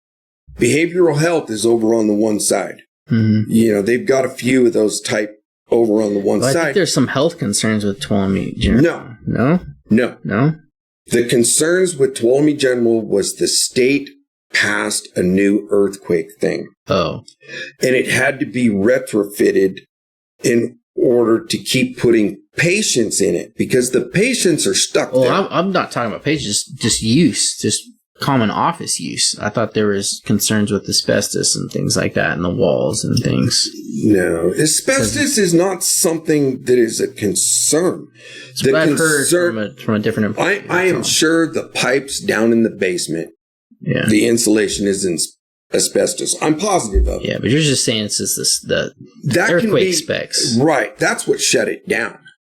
So we can't use the building for a hospital or anything where people are going to be overnight in it. Oh, okay. We can't. Asbestos, the remediation for asbestos is to enclose it. Yeah. That's the you either remove it or just enclose. Well, that's the thing. Like no drilling in the walls, nothing like that. Right. It's like there's paint on it. Leave it alone. It's fine. Right. Yeah. Right. But we could move all the social services that are in rented space up on Kapuzu down there. So all of a sudden you have all your social services, your behavioral health, all of that is in that building. Yeah. They're out of that rented space. And the county over the years, when they rent a space, not only do they pay an outrageous lease, they take on all of the building maintenance. If it needs carpet, a new roof, heat and air, the taxpayers of Tuolumne County are paying for this. The landlord's just raking it in. Yeah. And that's the way it's always been. We need to get out of those spaces. We need to get out of those I feel like we were moving towards that direction, just like when I was a part of the elevator situation on the preservation committee board. Is like, okay, great. Now get in there and use it. This has been like a year now. Yep. Like, why are you not moved in? But then all of a sudden you get all these department heads leaving. Things are falling to the wayside. Like, okay, we're getting, but we're not. Like, we're not making the progress. It's the same thing you hear every single election cycle. We need to fix the roads. You're right, we do. We need this. You're right, we do. We need to get out of the rented spaces. Every board has said we need to get out of the rented spaces. They spend money on consultants. They spend money on getting plans drawn up. And then they go, oh, we can't afford this. They crumple them up, throw them in the wastebasket. Not one candidate except for one, has said, we need to start maintaining our roads, and here's how we can do it and fund it. One guy. I'll let you guess who that guy is. It ain't the vast majority of them. Yeah. It never happens. Yeah. Every issue that I've highlighted, I've stated and laid it out. Here's how we can fund it with the existing revenues. But they never do that. They just go, oh, we need out of the rented space. And it's this big thing, and it starts this whole process. And then it dies because, oh, we can't afford it. I just don't understand, like, get out, pack your stuff, put it in a box, and go over there. Make it happen. Right. And we'll put the paint up and put the lights in as we go. Like, we just got to stop. We need to stop. The elevator is there now. Yeah. That building was a functioning courthouse. Yeah. We needed the new courthouse because ADA. Oh, yeah. All we kinds of stuff. Just size and everything. We couldn't move departments to a building that wasn't ADA compliant. We couldn't do it. But the elevator's there now. Yeah. Get in there. Right. Start making the it happen. layout isn't ideal. Yeah. It's not. Yeah. Make it work. Make it work. Make it work. And just start moving. I think that was one of our concerns. One of our biggest concerns on the preservation committee was they did come in with plans, remodel plans, and they were going to trash the whole place. And there's a fine line between, hey, this is a historical building, historical courthouse, and we got to work in it. Right. And they just wanted to gut it. Right. And we're like, no, hold up. Right. I mean, but you can work with the existing layout. Exactly. Work with the existing layout, and we'll deal with it later. Right. We need to save money now. Absolutely. And that's just the way it is. Right. You know? Like, and that would at least justify the expense of the elevator. Yeah. Exactly. But that's not the way they do it. No, they always want to like mess with something, change something. Oh, we got to do this. No, you don't. You got the elevator, now get in there and make it work. The employees want this to make them real happy. Oh, I got this nice new looking place. Yeah, no. Guess what? No.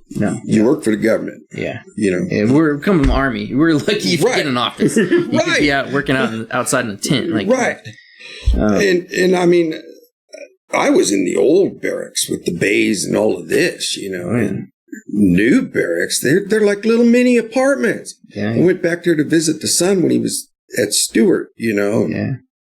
He's going, oh, I got to stop and do a barracks inspection thing. You know? So I'm walking through the barracks and I'm going, are you kidding me?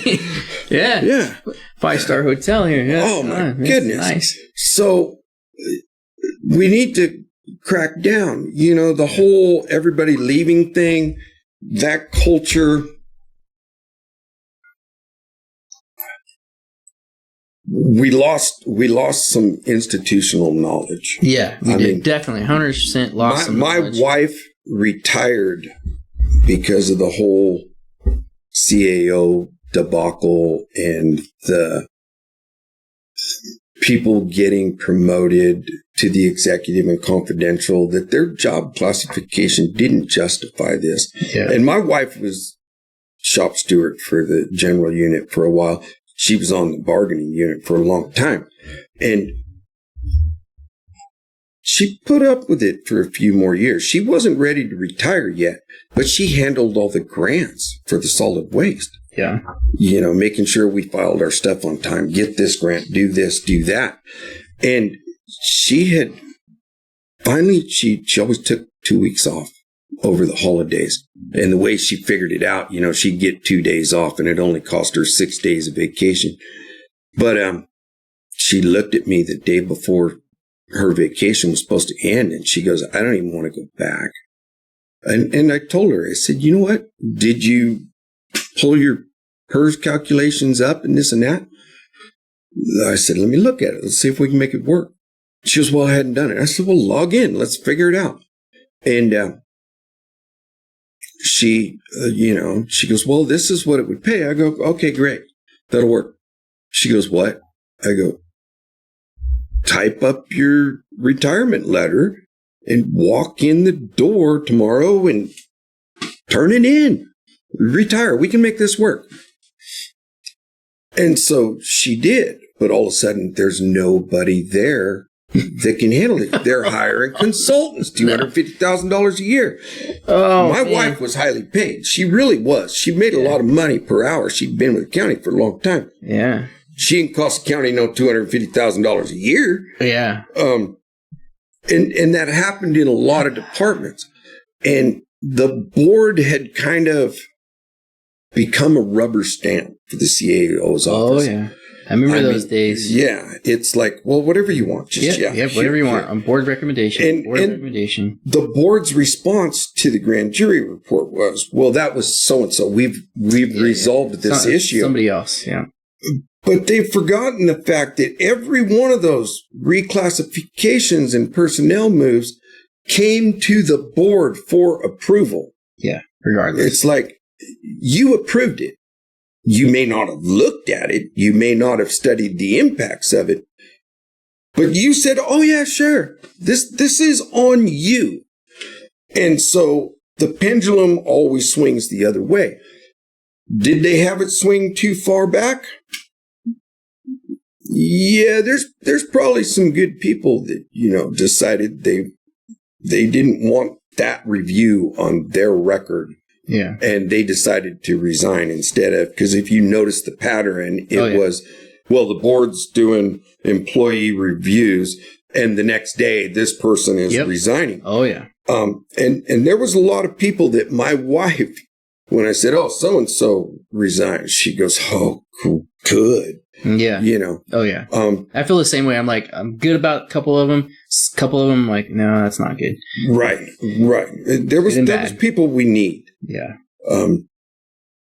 So like I said, they didn't need to put the hammer down as hard as they did. Oh, yeah. It came in like a wrecking ball. Oh, yes, they did. Like I said, that pendulum always swings, and it swung way back over here, and they brought it clear back. You didn't need to do that, but it did need correction. Oh, yeah, for sure. It did. And now they're rebuilding. They're hiring back some good people. I think it's a good thing that the board has assumed all of that, management type stuff from the CAO's office and told Roger, okay, you need to focus on the budget and the finances. We definitely need somebody that's focused strictly on that stuff. Yeah. That's a good thing. Part of the draw for people working and living in Tuolumne County is the county itself. Our surrounding areas, our recreations.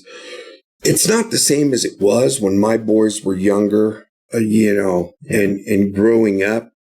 But it's still a good place to raise your family. It never quite paid as much as these other places. So, with them going, oh, we need to pay, we need to offer a salary of $200,000 a year for this position. It's like, no, you don't.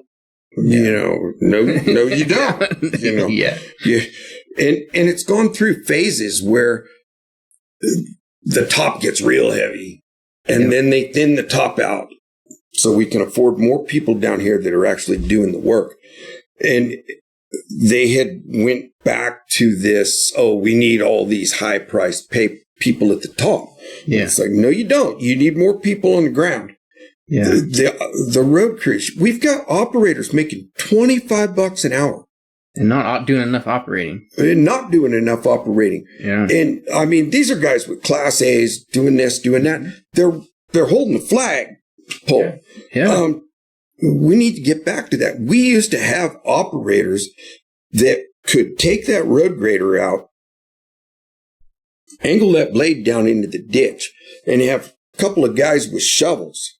Yep. And they would clean that entire ditch out with the road grader. Yep. The guys are sitting there with the shovels. One stops it from going in the culvert, and then the two of them, Yep. And then the operator would flatten the grader blade out because you curled all that stuff up on the road. Mm-hmm. And he'd use it as road backing and roll it right in to support the asphalt. I don't know that we have a guy that can do that anymore. Yeah, skill. Those guys, they had skills. They spent a long time learning how to do it, but they could do it. Now they let the ditches go. They used to do the ditches every 2-3 years. Now they let the ditches. Nobody working on a ditch. Right. Unless there's emergency. They do them every 8 to 10 years. Yeah, that's ridiculous. Now. And they got to send the guys out. I got to do my own ditch every freaking year. Right. I do mine on my road. Gee. They send the guys out every 8 to 10 years. They got a loader. They got a backhoe. They got a this. They got a that.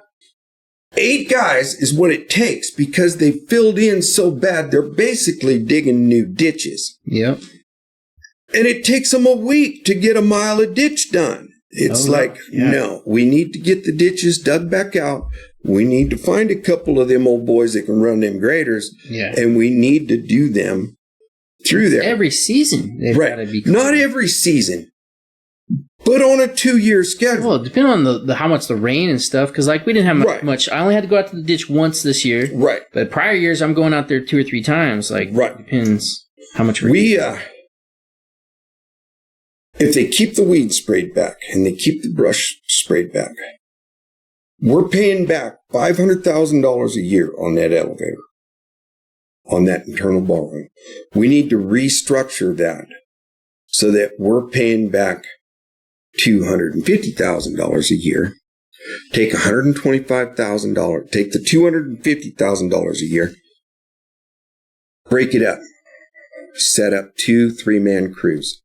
Their only job is to clean ditches, cut brush, put in road backing, fill some potholes. That's it. Yeah, all day long. We have the equipment. All day long, all that's year what round. you guys do. Yeah. That's what you do. That's all you concentrate on. We need to, and that would fix that. And with existing revenue, this is not new money. This is, we got this money. We need to reprioritize how we're spending it. We're prepaying back the PERS debt at the rate of $500,000 a year. That's prepaying. Prepaying down debt is good. It's not a bad thing. But you can't prepay it down at a rate that's detrimental to the other stuff. Yeah. You're ignoring this, you're ignoring that. You're going to cost us more money further down the line. Long after we're gone. Right. So we take that $250,000 a year. We buy a couple of them Class 6 trucks. Yeah. We go out to Columbia College where they have an EMT certification program where kids are graduating and they can't find a job. My son graduated with that. Went to try and get a job on with the ambulance company. Couldn't do it. Yeah. We start setting up Class 6 trucks. We start putting those EMTs in, 2 EMTs in those trucks. Costs us $150,000 a year to equip one of those trucks. 90% of the fire calls are medical. Yep. You do not need mainly medical a stuff. Class 1 truck to every one of those calls. Yeah. You send the Class 6 truck with those. Those 2 EMTs, they're not under the CAL FIRE contract. The county pays them. We're not paying that CAL FIRE overhead. Yeah. And I've heard it claimed by a supervisor, well, there's no cost savings to sending a Class 6 to over a Class 1.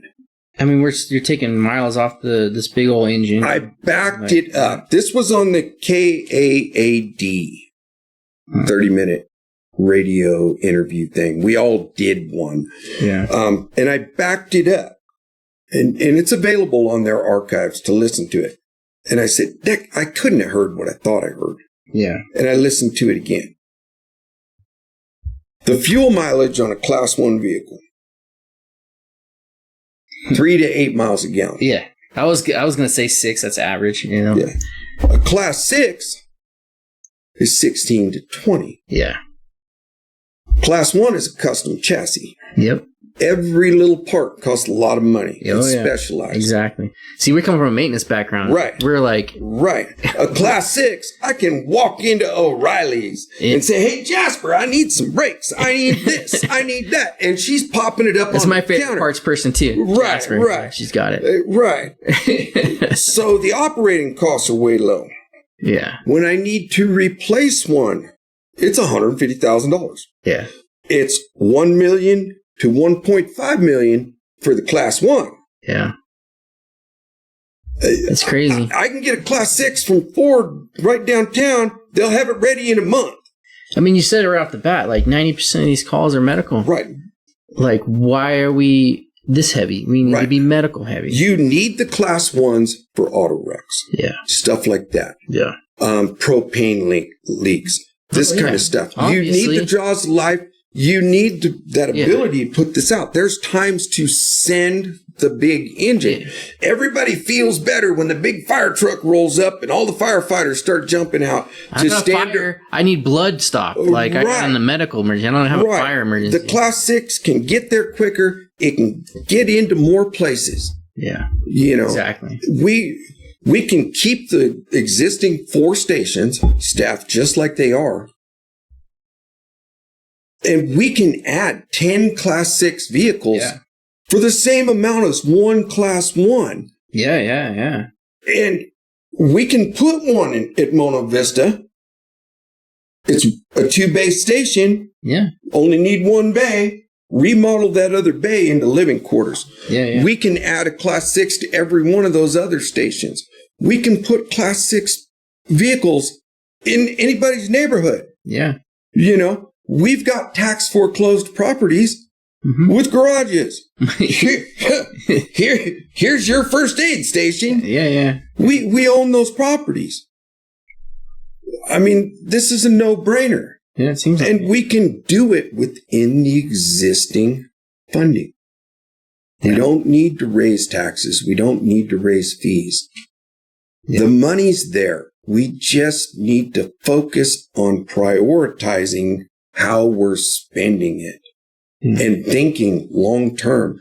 How can we be fiscally responsible, provide the services that our tax dollars are already supposed to be providing, and not only provide those services but expand on them? Yeah, that's common sense. Right. It's not rocket science. No. I'm old. I'm old-fashioned. But if I can figure it out. Yeah. I mean, most of those boys have college degrees. It seems like we get in like this muck of just, this is how it's always been done. These are the policies. Exactly. No one wants to take command. No one wants to make the hard decision. Right. Everybody wants to, dance around the issue, make it look pretty. Right. None of that stuff is helping. Make everybody happy. And I've told people, I said, I'm not a politician. Yeah. I'm going to say things that are going to hurt your feelings. If you want somebody that's going to tell you what you want to hear and give you warm, fuzzy feelings, I'm not your guy. Yeah. I mean, I'm just not him. But I'm honest and I'm hardworking. And over the years, I've learned how to set budget priorities. I've run multi-million-dollar projects. Yeah. And how to get things done on time, on budget. If that's what you want, I'm your guy. Yeah. No, you got that record. Right. We're talking about a lot of things. One thing I was thinking we haven't touched on, and I don't want to miss it. Do you have any, religious preference? What's your background? Not really. Not really, yeah. I mean, my oldest boy, the girls and his wife, they go to church. We went to church as kids at times. Mm-hmm. No, I'm not going to say politics and religion. That's what we're talking about. Right. I'm not one of the God doesn't exist, this and that. Yeah. I don't go to church. Yeah.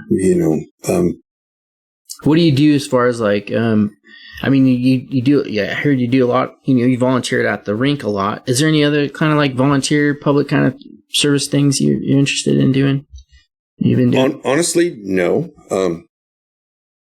I work 6 days a week. Yeah. I was down at the rink 20 hours a week. Yeah. Coach the kids, had the snack bar open every Friday, Saturday. Being there for kids is really important. Right. That's a lot of good work right there just in itself. The other night, I went down with Justin Flynn. Yeah. And we met with Lisa Machado and her facts board on the fentanyl stuff. And when we were done, we talked and went over some different things and how they could use the rink for different stuff. And she offered me a seat on that board. She goes, would you be willing to be on board? And I told her, I said, you know what? No. I said, I've done my time. I said, I honestly just don't have the time that a position like this requires.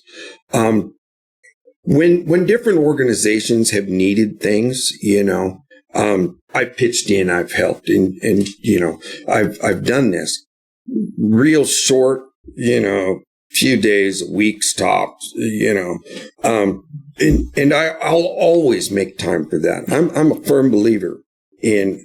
You stepped up, started doing some American Legion stuff. You still doing that? Yes. Yeah. Thank you for that. Yes. That's still there, close and dear to our hearts. So right, these veterans right.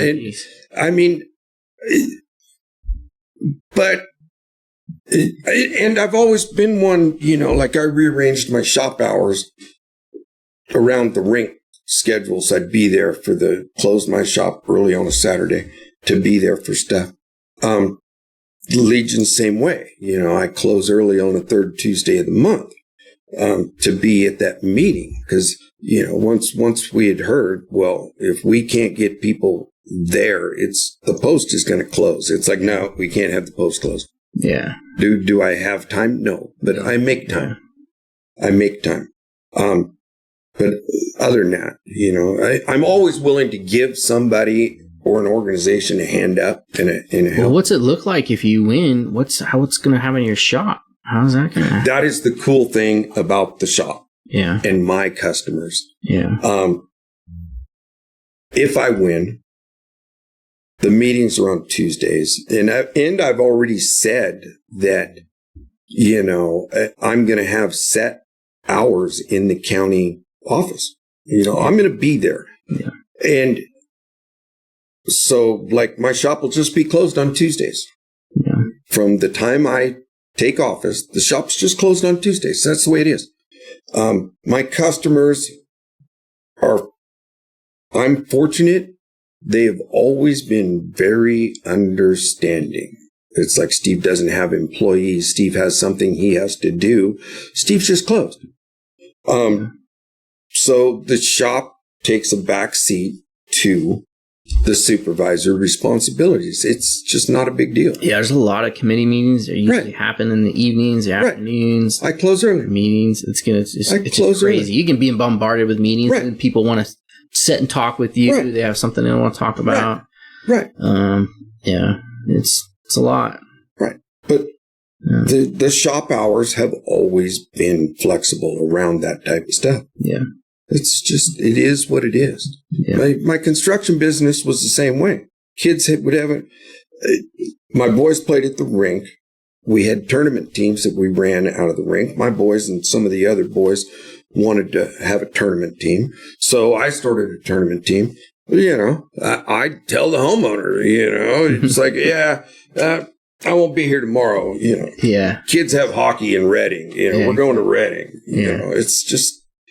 And that's good to be able to prioritize like that. Family and community come first. Yeah. If we don't got a family and community, what do we got? It's like it all builds together. Right. Well, we've been at it for a while. Do you think of anything that maybe we didn't cover that you might want to cover? I think it was very informative. I think we covered everything. Yeah. The main thing is, yes, I'm a busy guy. Mm-hmm. But I'll always make time, and I'm always available. some people have contacted me through the campaign page. I'm fairly quick to respond, you know, and I'm just always available. Call me, drop by the shop, do this, do that.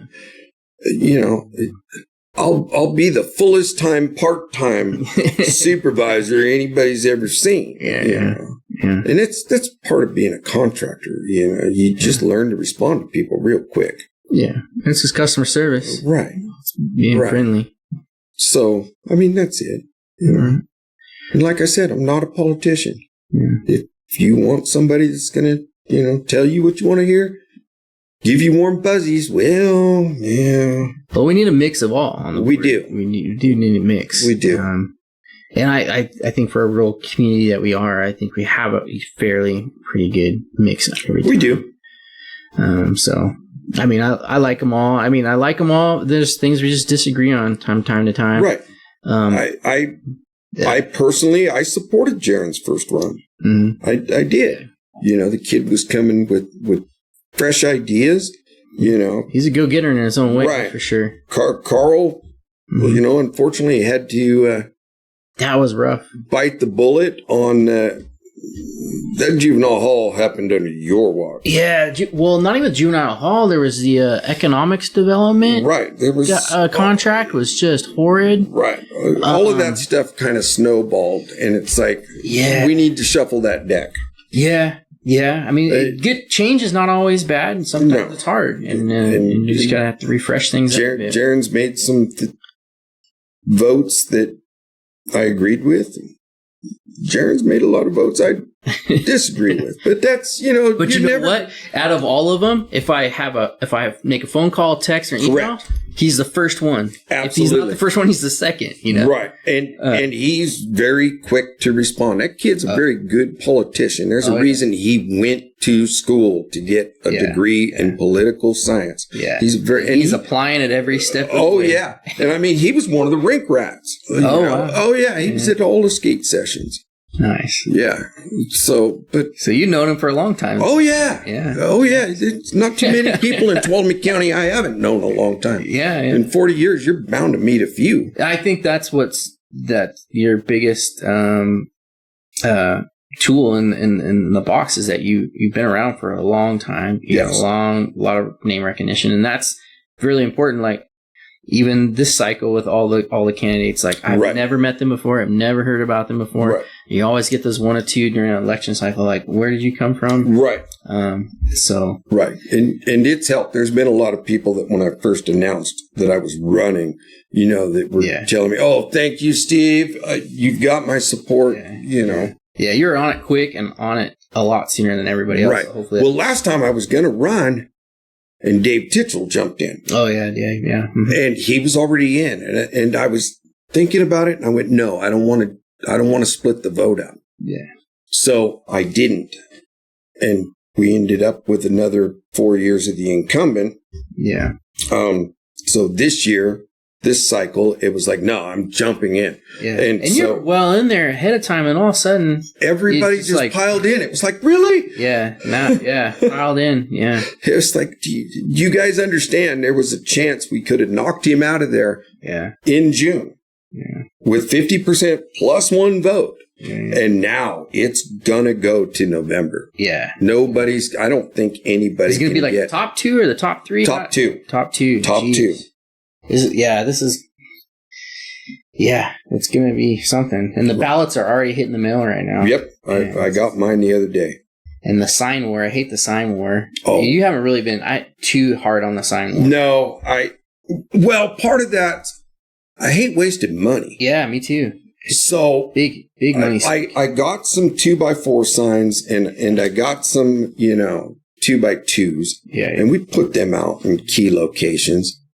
And then one of them started the great big signs with their pictures. Oh, yeah. And it's been crazy. So it was like, this is over. And Justin, Justin came on as my marketing guy, and he told me, he goes, "This ain't going to do it. We need to fix this." And I told him, I said, "Justin, I can't afford you. You're good." He goes, No. I'm your guy. I'm going to fix this. I'm going to handle your page. I'm going to do your website. Yeah. It's like, cool. So he had designed up. So there's actually 5 bigger banners with my picture on them. They look really good. People have seen them and they go, "Oh, Steve, I love those. Those are great." I like seeing your stuff online. It's pretty good. But still, I limited it to 5. Yeah. You know, I mean, all in this campaign, all in. I'm under $3,000. Good. That's about how much I wasted. Right. And I've heard, people go, "Oh yeah, it's $25,000 or $35,000 for a supervisor run." I said, "Are you kidding me?" Yeah. It's like, District 3. That one guy's got 40 grand sitting there still.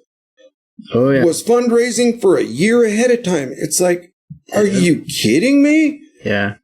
It's crazy. It's insane. And I haven't charged anybody a dime to come on this podcast to help them with their run. Thank you. I'll buy you a cup of coffee or something, No, thank you. Yeah. Appreciate it. But no, it's been good seeing, you doing the different candidates. Yeah, we don't have no long form in Tuolumne. So we got a little bit of a niche. Tuolumne Legends, I like to focus on like history and older people that, we can learn something about it. So the candidates having you guys come in. Old. Yeah. It's kind of like riding the line, but we need to know who you are. Exactly. Voters should know who you are. This, 5 minutes on the radio ain't cutting it. A couple minutes on answering a question doesn't cut it. No. If people can relate to you, understand that, hey, you're like them, that's what they're going to be comfortable Exactly. With. And that's always been my strength.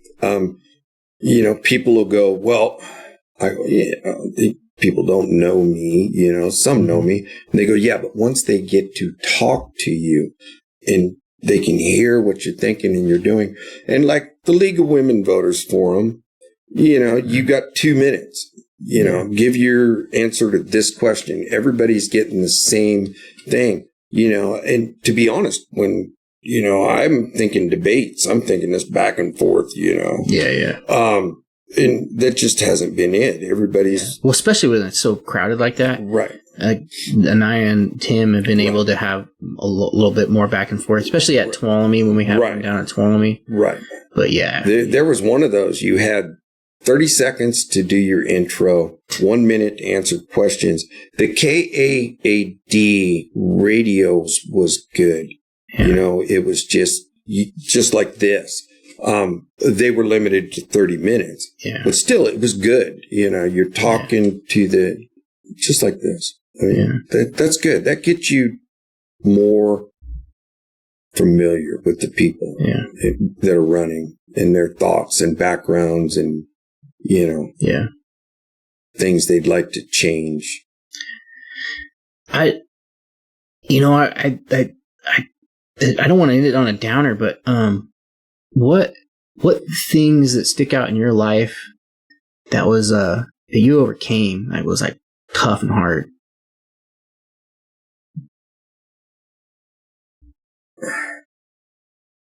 I really... I know it's like a left field kind of question. Well, no, it's not. Life's tough, but I mean, you sound exactly. Life is tough, and there's been points where I've had to basically start completely over. But that's not having to overcome things. That's life. Yeah. It is what it is. I wasn't raised to sit there and go, "Oh, boo-hoo, poor me." It was like, "Oh, this happened. Yeah. That sucks. Yeah. Oh, well, go back to work. Yeah. I need money. I go earn it." Yeah. So there's really nothing, my mom died young. Yeah. It seemed like young. Yeah. She was... I could tell that was hard and I didn't want to go back to it. 42. And, I mean, that was hard. You had to overcome it. But she got to hold her first grandson before. Mm-hmm. But no, there's really nothing I've had to overcome, How about your dad? Well, he died kind of young too. Yeah. Mom got cancer. She got exposed to some chemicals. She was managing a restaurant, and there were some chemicals, and ended up getting cancer, and it took off like wildfire. Dad had went up to La Pine, like I said, and he was hauling logs. Again. And he hauled in a load of logs and had got some brand new binders and shit, threw them and he went to flip them up. Yeah. And one of them fell back down. Oh. So he darted back in to get his brand new binder, and there was a bunch of fog rolling through there, and the loader operator didn't see him and went in and crushed him. Oh, no. So, but I mean,